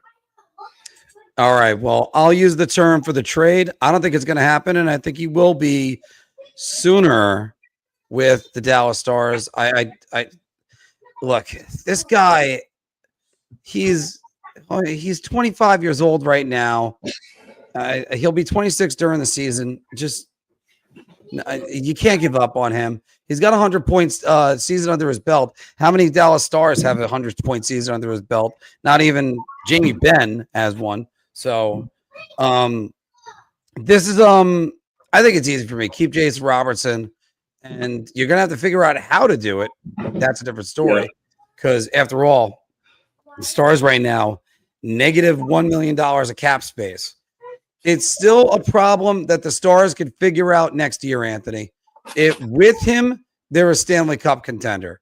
Without him, I'm gonna have trouble seeing that. But so if, and by the way, if there is a trade for Jason Robertson, can I just say the Vegas Golden Knights? Because they get everybody. They get everybody. I do like your analysis to say maybe the Jersey Devils, because after all, the Devils would be looking on, and that would be a guy that's a needle mover for the Devils. Yeah, that would be a good one. Although I like his game as like him and Jesper Bratt. I love them. I don't think you play them together though. Anyway, Anthony, Bowen Byram next year, is he going to be on the Buffalo Sabres or blank? And by the way, this news comes from the Buffalo Sabres filing for salary arbitration with him. So he could conceivably go to arbitration, but also what happens with a lot of these guys, we know they get moved. So even though they can't, there was a lot of smoke about him getting an offer sheet, but now that he went to arbitration, he can't. So right, that's the advantage of the Sabres putting him into arbitration. I think this is going to result in a trade because he could walk right to UFA with this ruling. So I'm going to say the Blues. That's the team that's been in the mix for him the most that I've heard. I think they're looking for a defenseman. They waived Nick Leddy, who played the left side. I think they're looking for, and Byram could play either side, but I think they're looking for help there. So I'll say the Blues. Anthony, it's funny that you say this because the original question that I had written out was Bowen Byram's team next summer or next season. Is it the Sabres or the Blues? I decided to make it blank. So once that happens, you convinced me on that. It's the Blues. I can't help but say it is the Blues. You're looking at the Blues they still got their first rounders. We talk about how they don't want to move the first round picks. You could always move 2027. That could be another thing. But I mean, after all, Anthony, Kevin Adams is a GM that didn't even accept the first round draft pick for JJ Peterka. Are you kidding me? Like, how do you not get a first round draft pick and Michael Kessel ring? It would have been like, hey, okay, throw in both. But whatever. So it didn't even have to be this year for Utah. You could have asked for next year. If that's what you want to do. I mean, that's still something that makes me shake my head.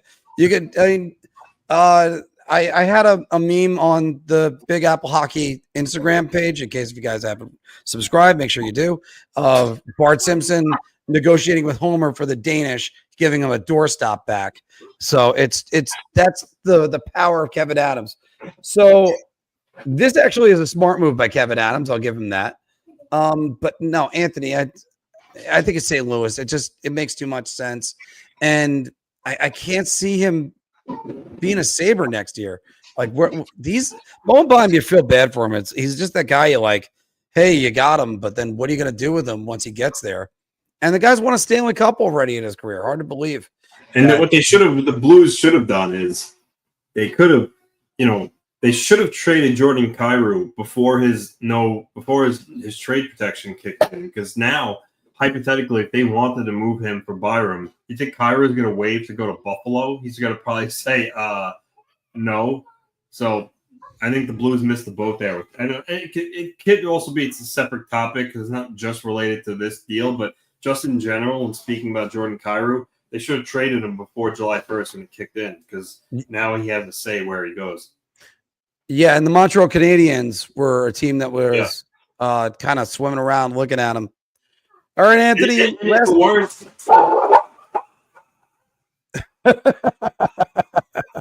it weren't for Noah Dobson saying that he didn't want to play in the Western Conference, Jordan Kyrou likely would be a New York Islander, right? Yeah. And that would have been a good get for the Islanders, helping to speed up their retool, if you will. Because I don't think it's fair to call it a rebuild for the Islanders. I think they're retooling.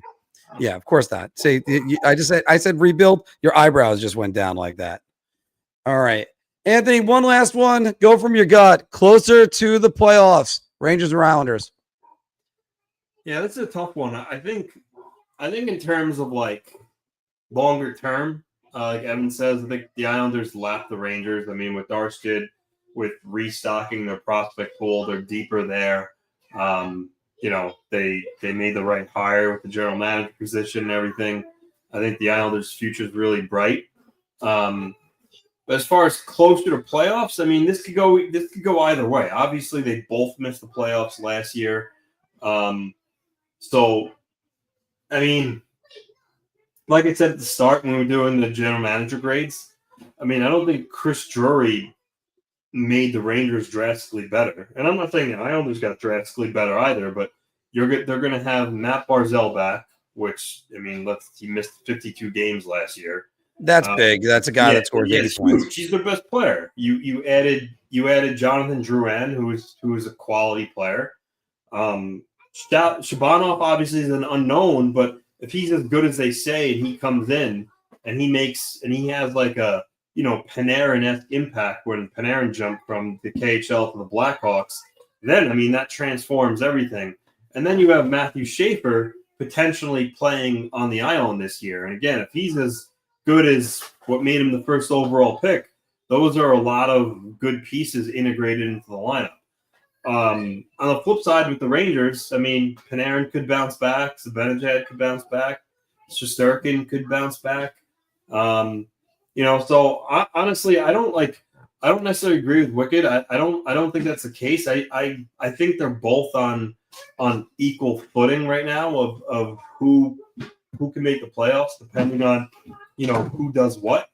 But so long term, I'm going to say Islanders, specifically for playoffs next year. I'm going to say it's a toss up. I agree with Wicked. I think this year it's the Rangers. You got Mike Sullivan, but the Rangers are closer to tearing it down than what people think. And everybody, no, Mark, they can't tear it down. No. This team is going to win the Stanley Cup right now. No, they're not. If this team made the playoffs tomorrow, and it started tomorrow, right now. Play a playoff for fire up NHL, play a playoff simulator. No, they wouldn't even make the playoff simulator. They're done in the first round.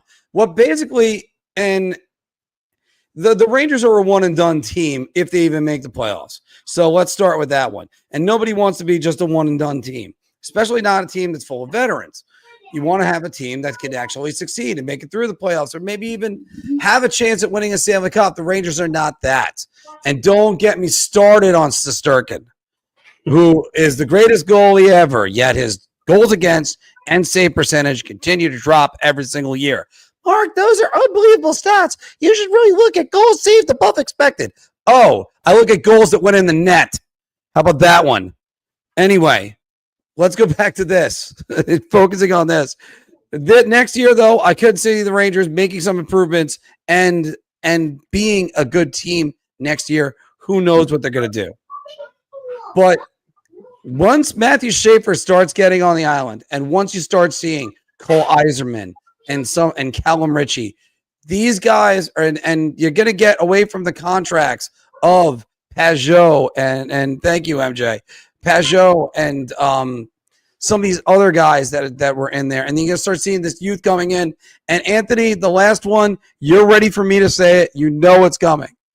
Because this will be the last year Patrick Waugh will be coaching the New York Islanders, in my opinion. And once you move on from him, you can get a guy that can actually coach. So, I know. I just probably Lou's probably still watching me and going, Mark, I'm hearing what you're saying right now, but I mean, I'm not a believer in Patrick Waugh as a coach. Sorry, show me you do more. You've done more with this team than your first year with a team, because the longer he stays with the team right now, as his track record goes, the longer he stays with the team, the worse they get. So prove me wrong.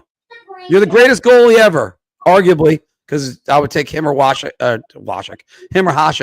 but Wasik, if we could get both of them at the same time. But no, I mean, Anthony, I have all the respect for Patrick Waugh. It's just, as far as being a coach goes, I think he's better suited for juniors, not so much the NHL. All right, guys, that was the end of Big Apple Hockey's Pick'ems. So we're going to get the questions and more in a little bit. Anthony and I are going to do a quick game of Puckdoku, or 2 quick games with you guys watching us. So not necessarily watching us like it's a bad thing. Play along in the comments, everybody. So let's get the Puckdoku up. Anthony, I know you think I'm harsh on Patrick Waugh, but I'm sorry, man. I just don't see it. I'm trying to see it. I just cannot. All right, Anthony, here we go. Let's get the share screen up there, Puckdoku. This is the standard grid, everybody, as it gets in. Boom, right there. You got the top row, the Blue Jackets, Oilers, and that's the American Hockey League. AHL. And your y-axis, a Calgary Flame, Carolina Hurricane, and name any goalie. So that's a goalie that's played in the AHL and also in Columbus and Edmonton. Anthony, started off. What box would you like to check? Let's see. I mean, for Oilers, Blue Jacket, goalie. I guess you could start from blue down to the bottom. Maybe Blue Jackets goalie. Go ahead. Trying to give me a second here. So obviously, the guys like Pascal Leclerc will be too obvious. Fred Brathwaite might be a good one, but just let me see. Did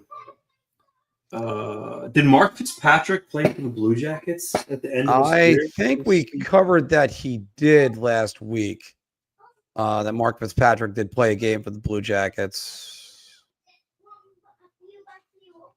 Because I have a feeling Fred Brathwaite will be too high a percentage. No, Fitzpatrick. I'd be shocked though. He did not, by the way. He did not play for Columbus. I've got a good one that Ranger fans would remember for the AHL. And wait, you just mentioned Rangers, and it made me think. Did Jason Muzzatti play for Columbus? Ooh, okay, Jason Muzzatti. No, he didn't. No, he didn't. No, he didn't. But you know what though? Go to Flames AHL. Jason Muzzatti is going to go right there. But actually, no, that would be silly. Save him for the goalie AHL one. No, I have a good one for that one. Jamie Ram. All right, put that one in then. Ain't nobody remember Jamie Ram. Yeah. And he played one game in the NHL. 0.1%. That must be Jamie Ram that put that in there. All right, so then you could use Muzzatti in that one then, yeah. Jason Muzzatti is up here. Okay, we got a 0.2. All right. So we still have Edmonton Oilers goalie and a Carolina goalie. I think you could use Eric Fischel for the Hurricanes. Yep, you definitely can. He played. You can for the Eric Fischel. Eric Fischel, I thought he showed a lot of promise when he came to the island. Yeah. No, he did. For a little bit, he did. Yeah. I'm tempted to go with UC Markkinen right here for the Edmonton Oilers. UC Marketing. Just hang on a second. Let me see if there's anyone more. Yeah, because they're giving you the option of any goalie. Because I think Markkanen might, believe it or not, I think Markkanen might be a little high. Possibly. Because after all, nothing could possibly go wrong. Did Richard Brodeur play for Edmonton? Richard Brodeur. I know he was an Islander. Richard Brodeur in 1988. He was an Islander, Canuck, and a Hartford Whaler. Yeah, no Brodeur.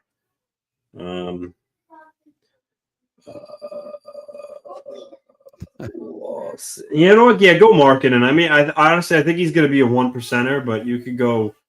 That's what we always fear, that 1%, because after all, Anthony challenges to make sure that I can get.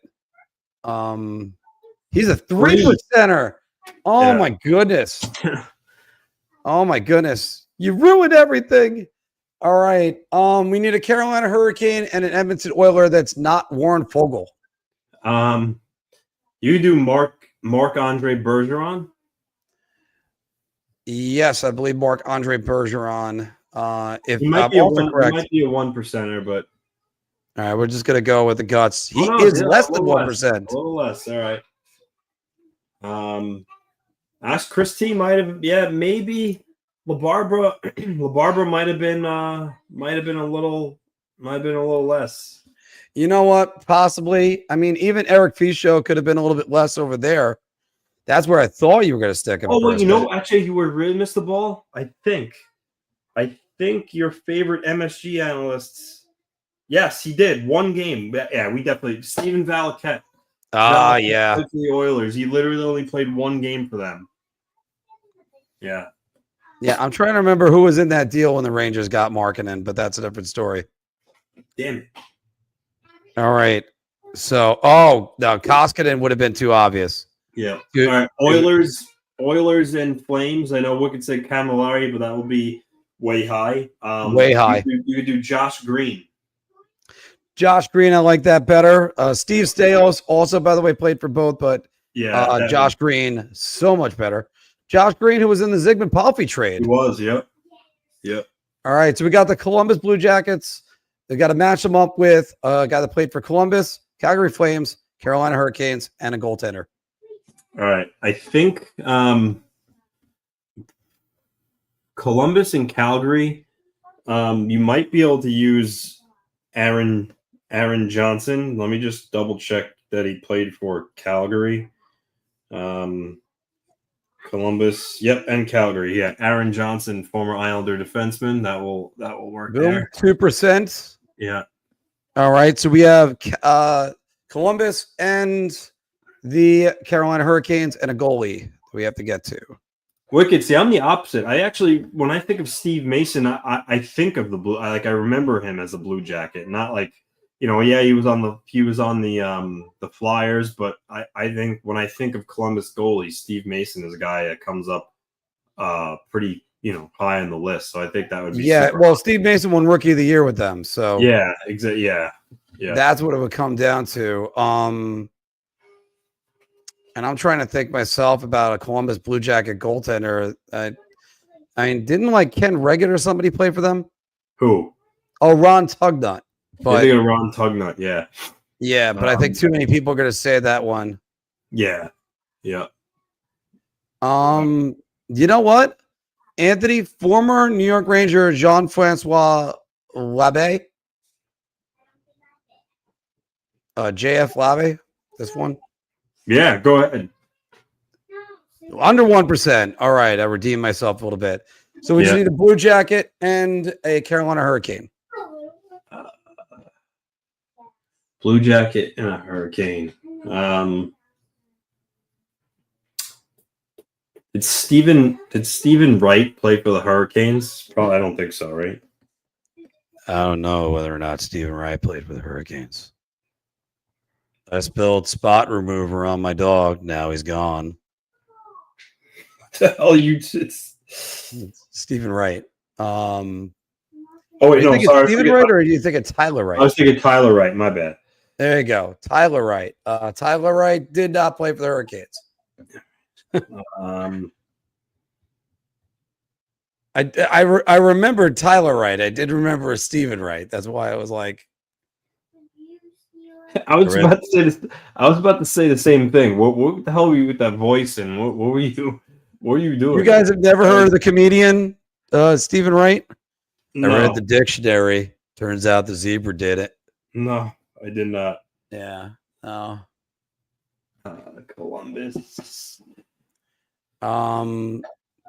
Actually, I think this is a good one. Manny Malhotra. Manny Malhotra played for both. Did Espen Knudsen play for both? Nope, just No, Columbus. Espen Knudsen only played for the Blue Jackets, and that's just kind of Anaheim. sad No, because he played for Anaheim too. Yeah, I mean, try. We can go with Christine Malhotra if we just can't think of anybody in a minute or so. Columbus. all right, so we'll go with Manny Malhotra. He's a 1%er, so we had a unique score of 4. Edmonton Oilers. Let's check that box because it's the only one that we really didn't get. We could have done better than Malhotra, so let's go with some of these. These are all just going from Markkinen down. UC Markkinen got 3%. Cam Talbot got 3%. Are you out of your mind? How the hell did that happen? Anyway, Ron Lowe, Curtis Joseph got 1.7. You got to be kidding me. Yeah. All right, Victor Fast. I should have remembered because I did have him in my fantasy league. Jonas Gustafsson. Brzgalov. How was Brzgalov 0.7? I am shocked about some of these. Matthew Garon. Yeah. I mean, Eddie Mio was I thought he'd be higher. Bob Asenza, I can't believe people didn't remember. Al Montoya he's right. He's right where he should be. Martin Gerber, I forgot that he played for Edmonton. Yeah. So I guess that goes into there. Mikhail Stolankov. Yeah. And Mikhail Did you Stolankov. come across Valquette? Oh, there he is. Valquette 0. There's Valquette. You were right about that. We could have gone with Valquette. Wait, didn't you say Valquette? Yeah, I No, did. After you put in Markin. Yeah. I mean, Dominic Russell, I always remembered him from the other ones. Yeah. All right. So, guys, we're going to clear out of this, and let's do a pyramid. All right, Anthony, name a Washington Capital at any point. Well, let me just see what their Capitals, Rangers, 500 games, 100 goals, Canadian, WHA, that's all. So, you know what? I think they're gearing us toward. I think that last answer is Mike Gartner. I think the top box there is Mike Gartner. With the 100%. It's got to be Mike Gartner. He played for the Indianapolis Racers as the WHA. All right. So any capital? Aaron Ness. Aaron Ness. Yep. Okay. And Aaron Ness. There we go. Capital and Ranger. I want to say Kelly Miller, but that might be too obvious. I mean, you could also save. I mean, realistically, Kelly Miller, you could probably save up until 100 goals scored, right? Because I imagine he played in 500 games. Yep. Hold on. Maybe he didn't. We're gonna have to talk about a couple guys that we could possibly save. Jeff Halpern would be a guy that's in there. He did score 100 goals. Jeff Halpern's another one. Jeff Halpern is he was born in Washington, so because Washington D.C. first, he's got to be the only player or the first player ever that came out of Washington D.C. So you said Kevin Miller. Sorry, I said Kelly Miller. Kevin Miller also fits, and Kevin Miller has 100 goals. He played for the Rangers, Capitals, and he has 500 games played.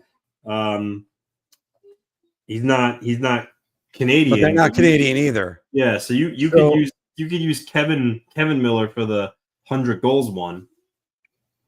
But does he get Kevin Miller? Does he get 500 games? He's got 500 games played. Kevin Miller, yeah. All right, so what about obviously McElrath would fit right here. Yeah, you use McElrath there. No one's gonna think that they'll be. He's playing on them right now. That's what the hard part is. There's another guy I could go with. I'm just trying to think of him. Let's see. Dale Parrington, not him. Mike, no. And obviously not Mike Gardner in this one. No. I was gonna say Mike Ridley. Oh, how about this? Esa Tikkanen. You think Tikkanen is gonna be more obvious than Dylan McElrath? I think everybody forgets it. All right. Well, we'll keep going for one more second. I'm telling you, use McElrath there. All right. I'll use McElrath. We'll do this. You need to score 16, Anthony. My bad. Well. You know what? We're early enough. I'm going to restart this one. Who was the capital again? Aaron Ness. Aaron Ness, yeah. Okay. So for this one,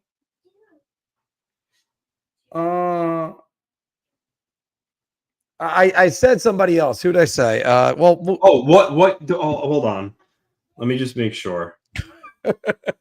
I just had to prove the point with you on that one. You did. I'm wrong. I didn't think anybody would be like, what, Dylan. Yeah, no, because you're playing for them right now. Yes. Wojtek Walski. Done. Boom. That's right, because it's there he is. I remember when he came over, every Ranger fan was talking about him. Back on track. So which Miller should we use, Kelly or Kevin? Or do you use either? You could use either, yeah. Okay, so Kelly Miller, and then Kevin Miller. Yep. All right. Now the hardest part, we need one of them. We need somebody to be doing all this with a Canadian nationality that's not named Mike Gardner, which actually I think is somewhat easy. Let me go to the comments, see what you guys got right here. A Ranger, a Capital, 500 games played, 100 goals scored, and Canadian. See, Eric Gustafson would have been too much right there. What about Mike Ridley? Love Mike Ridley. That's where we're going. Because I always love using Mike Ridley in these.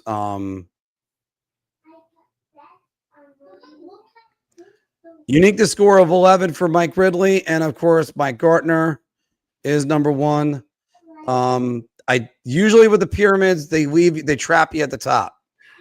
Yeah, and Mike Gardner was number one. Yeah. Chris Simon was the number one answer that was over here, Canadian nationality. Mike Ridley at 10%. Doug Wickenheiser, I don't even remember him being a New York Ranger in any way. Mike McEwen, I think I should have known, to be honest with you, Anthony.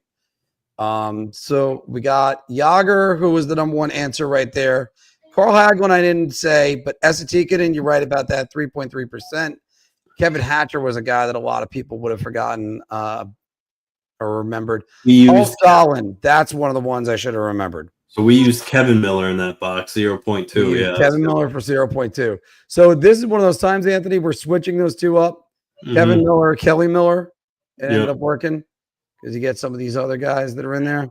And just for fun, let's get to this one. Let's see who we got. Well, obviously, Kevin Shattenkirk could have been an answer, but that was very high. Michael Nylander, Rico Fata. I can't believe that 0.6% remembered Rico Fata. Jason Doig. Oh my goodness. Igor Ulyanov, Grant Ledger, Josh Green. Oh, Peter Ferraro. Peter Ferraro. I thought he only played for the Rangers. No, Peter Ferraro played for the Bruins, the Rangers, Capitals. Yeah. All right. Obviously Chris. Yeah. Because if you sign one, you got to get them both. All right. And once again, Doug Wickenheiser. Wow. Bet the Canadians wish they had that draft pick back. All right. I had a question that we started, guys. If you guys got any questions, we're going to go over them for the next 8 minutes. But Alon's asking this one, Anthony, for the New York Islanders, which is the following players could you see being dealt? Pajot, Lee, Cizikas, Engvall, Mayfield, Bellick. So I was, and I still am, the belief that the Islanders should trade Pajot right now. The center market is just awful right now. A lot of teams are looking for centers. I think Pajot would net you a really good return right now. With that said, apparently The Athletic has been told that the Islanders are not moving him. As far as the rest, honestly, I think Anders Lee, I think he signs a team-friendly deal and ends his career as an Islander. So I don't think he's going to move at all. That leave. Can you bring it up again, Mark? Let's see what Got else. it. So that leaves Cizikas, Enval. So I think Enval and Mayfield, they would move if they could, but I think the term on those deals are going to be hard to move. Adam Pelech has a limited no trade clause, so I think he can only be traded to 16 teams. Again, he was a guy that when Lou was still GM, I thought maybe him or Pollock could be moved, but that appears not to be happening. So honestly, I mean, Engvall Mayfield, if the Islanders attached an asset to one of them, I guess they could probably move one of them, but I don't know if Darsh has the appetite to do that. So I'm actually going to answer this and say that I think all of them will be Islanders for the foreseeable future, with the exception of Pajot. If the Islanders are bad come deadline time, I think they'll move him then. But I think they probably shouldn't move him now. I think there's more teams involved. The market's, like I said, really bad. But yeah, other than that, I don't see any of these guys going, which is a complete 180. At the beginning of the offseason, I was banging the drum. I thought one of these, at least two of those guys would be moved, but doesn't look like that's the case now. Well, Anthony, for starters, I still think they're going to hold on to Pajot and wait and see what's going to shake up with him. I think the better trade is going to be in season for him, because once all options are limited, I think that's where Pajot really is going to have his value jump up. That's just me thinking. I'm just spitballing. Lee, I think I agree with you. I think Anders Lee is going to do whatever he can to stay here. He might only accept the trade to Minnesota. That would be about it. Cizikas, he's what's his deal at right now? I think he's either got 2 or 3 years left on his deal. And do you know what the funny thing is, Anthony? If you look at Casey Cizikas, and by the way, yes, 2 years left at 2.5. I mean, 34 years old as a fourth line center, he still has some tread in those tires. I wouldn't consider moving Cizikas. Yeah, I think he's still fine as a fourth line center. Yeah.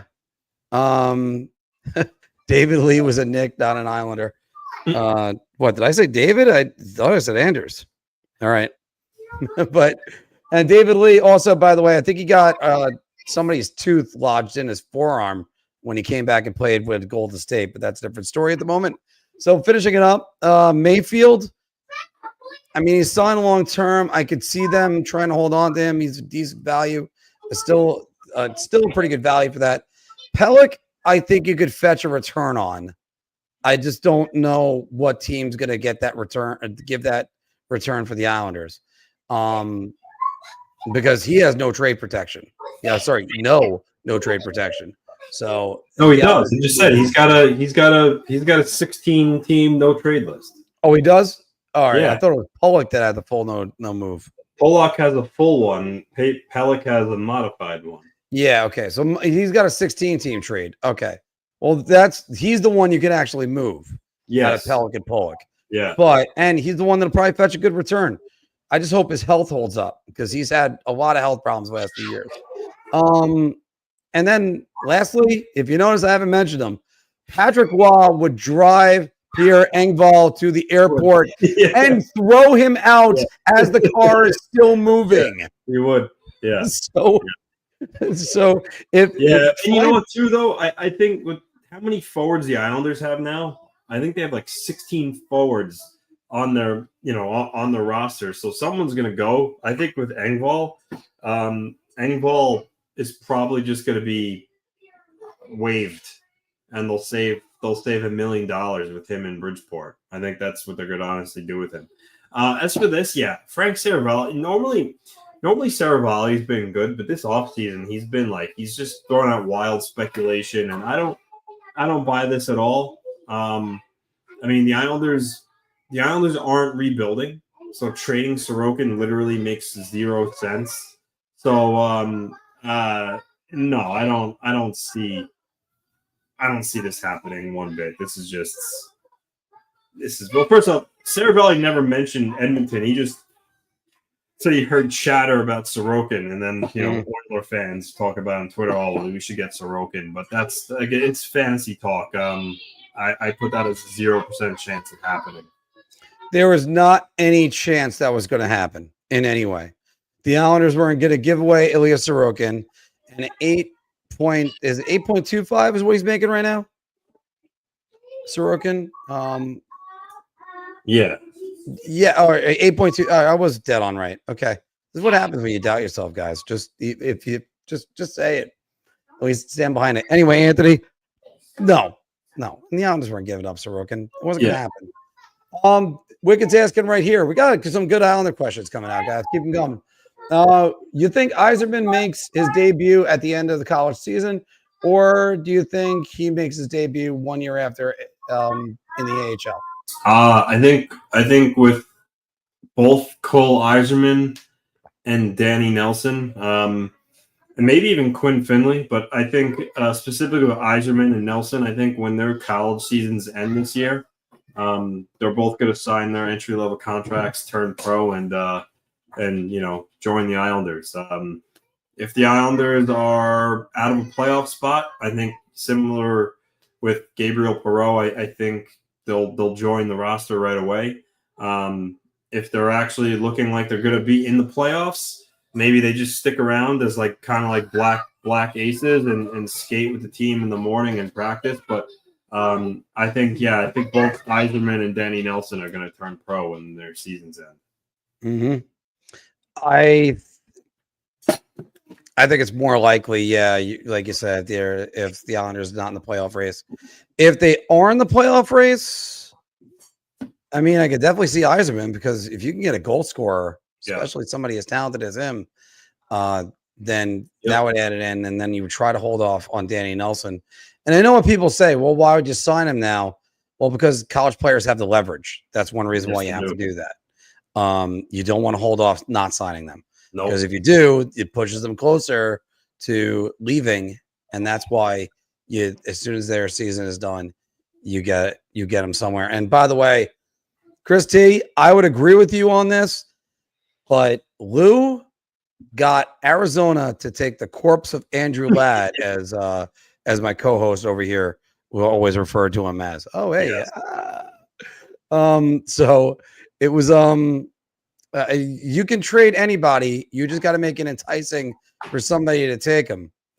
MJ added to saying right here, can you see Gabe starting out in Hartford and getting called up midseason, or does he start with the Rangers opening night?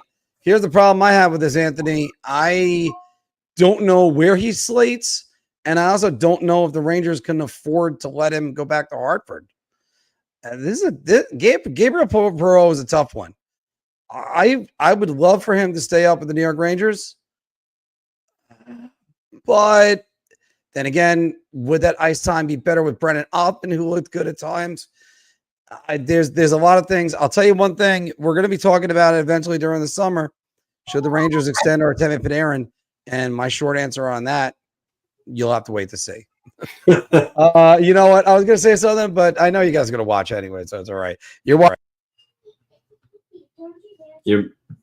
Mike, you're muted. You're still muted. I know. There you go. I end up hitting my chin on the mic, so I was a little bit too animated in that last sentence. Wicked's asking right here, are we concerned that the NCAA will be dominated by Canadians and that Americans will be playing lesser in the league? I don't think so. I think Canadian players are still gonna go the CHL route. I mean, hell, you saw Matthew Schaefer is a Canadian kid, and he came to the U.S. to play for the Erie Otters. So, I don't think that Canadian kids are just gonna always flock to the NCAA now. There's still other avenues for them. So I don't really see that being a huge issue pushing out Americans. No. I think there's going to be more of a mix in the NCAA now. I think that's what's going on. Yeah. I think now you're going to see more. You're going to see Canadian kids, American kids, European kids. You're going to get all these kids coming over, and now that they can actually play and get paid, I mean, McKenna getting. I almost said his full name, but anyway, Gavin McKenna getting $700,000 to play at Penn State. Yeah. That is just a huge number, and you go, wow, all right, that's what Penn State can offer. Yeah.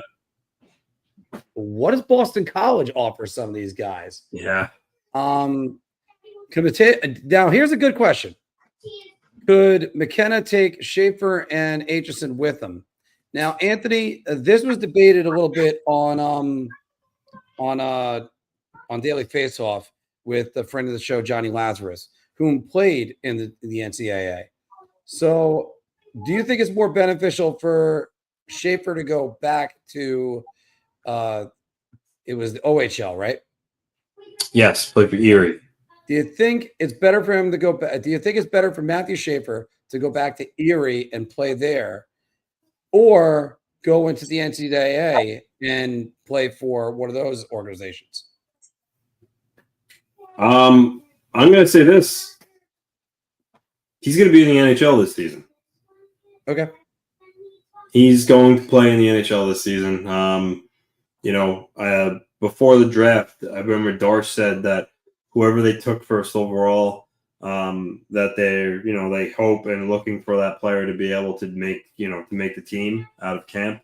I think Matthew Schaefer, despite him being young, actually I think he missed being eligible for the 2026 draft by like 10 days. I think he's going to play in the NHL.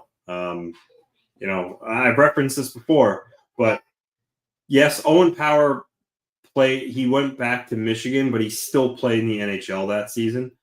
But you'd have to go back to 2006 to Eric Johnson, the last player selected first overall that did not go to the NHL right away. And that literally played a whole year in college and then made his debut the following year. That's how rare that is. Doesn't happen. Schaefer's going, barring him getting to training camp and him looking completely out of place, he's not. I think he's going to be in the NHL this season. He was on Spit and Chicklets, and they asked him about that, and he said that he's not thinking about the NCAA or what college to go to because as of right now, he said the plan is in his eyes that he's gonna be in the NHL. So he said obviously if push comes to shove, he's like I'll worry about that at the time, but I don't think he's gonna be in either. I don't think he's gonna be NCAA or OHL. I think he's gonna make the Islanders out of camp. So that's just where I think things are trending right now. Yeah, and Christie's saying he thinks it was actually a freak accident, like he tore his ACL jumping out of or getting hit by a golf cart or something. Yeah, I don't remember that. I'd have to look, but I mean it's possible. Yeah, I just know he was the last guy to not play in the NHL following his draft year. Yeah, you get your number one draft pick. You want to have him where you have control.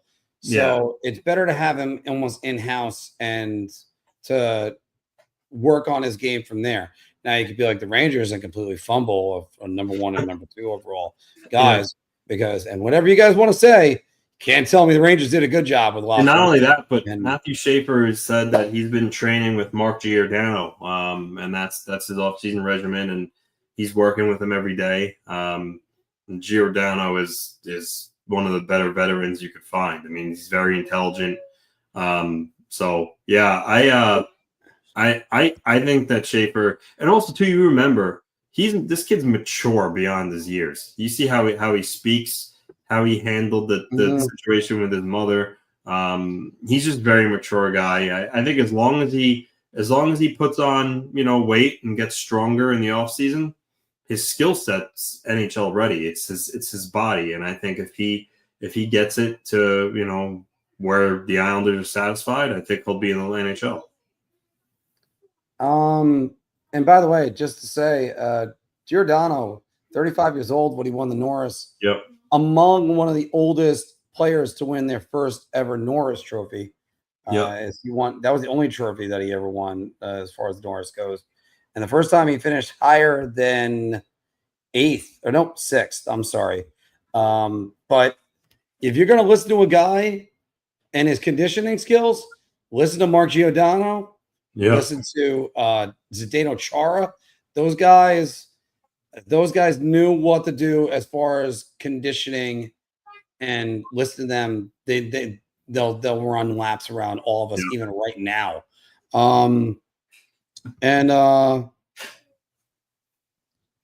It's just Schaefer has been so impressive on so many levels, Anthony. Can't say it enough. But the Islanders certainly got to find, and I still find it funny. We still had that video from that bar talk of you grimacing, going, James Hagen's going to the Flyers. And that you didn't think you were going to get him, and then you went past Hagens, and Hagens did nothing wrong. Hopefully, Hagens goes to Boston. No, and not for nothing. Darce tried to trade up to get him. It's just teams knew that he wanted him and held that over him, but he wasn't. He wasn't gonna be like, all right, well, I'm gonna agree to be bent over just because we want him, and he stuck to his gun. So yeah. And honestly, too, I mean, things can change. Hagens could fall in love with Boston, never want to leave. But with how badly he wanted to be an Islander and he's from there, the stars align. 7 years from now, he's a UFA. I think he would come home. So it's the reverse Tavares. Yeah, not all is lost with James Hagens and maybe being an Islander one day. Yeah, well, also the hurt subsides when Matthew Darsh absolutely knocked it out of the park in the draft. Anthony, I'm trying to figure out which player this is. Is it Provorov? Provorov. The Islanders drafted him 43rd overall. Okay. I'm not sure. I think he's going to play in North America, but I'm not positive. Is that the way you spell his name? Provorov? I think so. There's no vowel. Oh no, he fixed it. See? Oh, okay, Provorov. Yeah.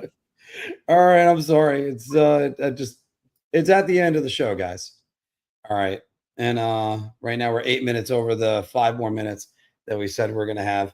See if you guys got a couple more questions. July 9th. So we got about 2 more months of off-season coverage. If you guys haven't checked it out yet, check out Filk's video on the best top overall draft picks. I got a video that's coming out soon, guys. It's I joked about it, and it's actually happening. It's the best Connors in the NHL. Be ready for that one. The best Connors in the NHL. So there's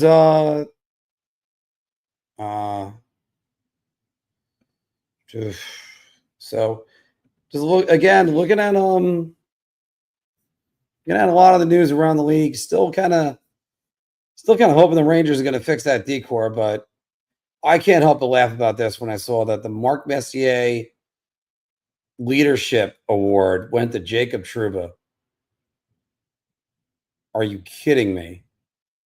Why? Because he decided he was gonna be finally a third defenseman, and then immediately became a number one defenseman. That's just you got it. That's a joke. It has to be a joke. Sorry, it has to be a joke. I'm still shaking my head just even thinking about that. All right. Well, guys, let's start the music right now. And let's get some more of your comments that are in here. And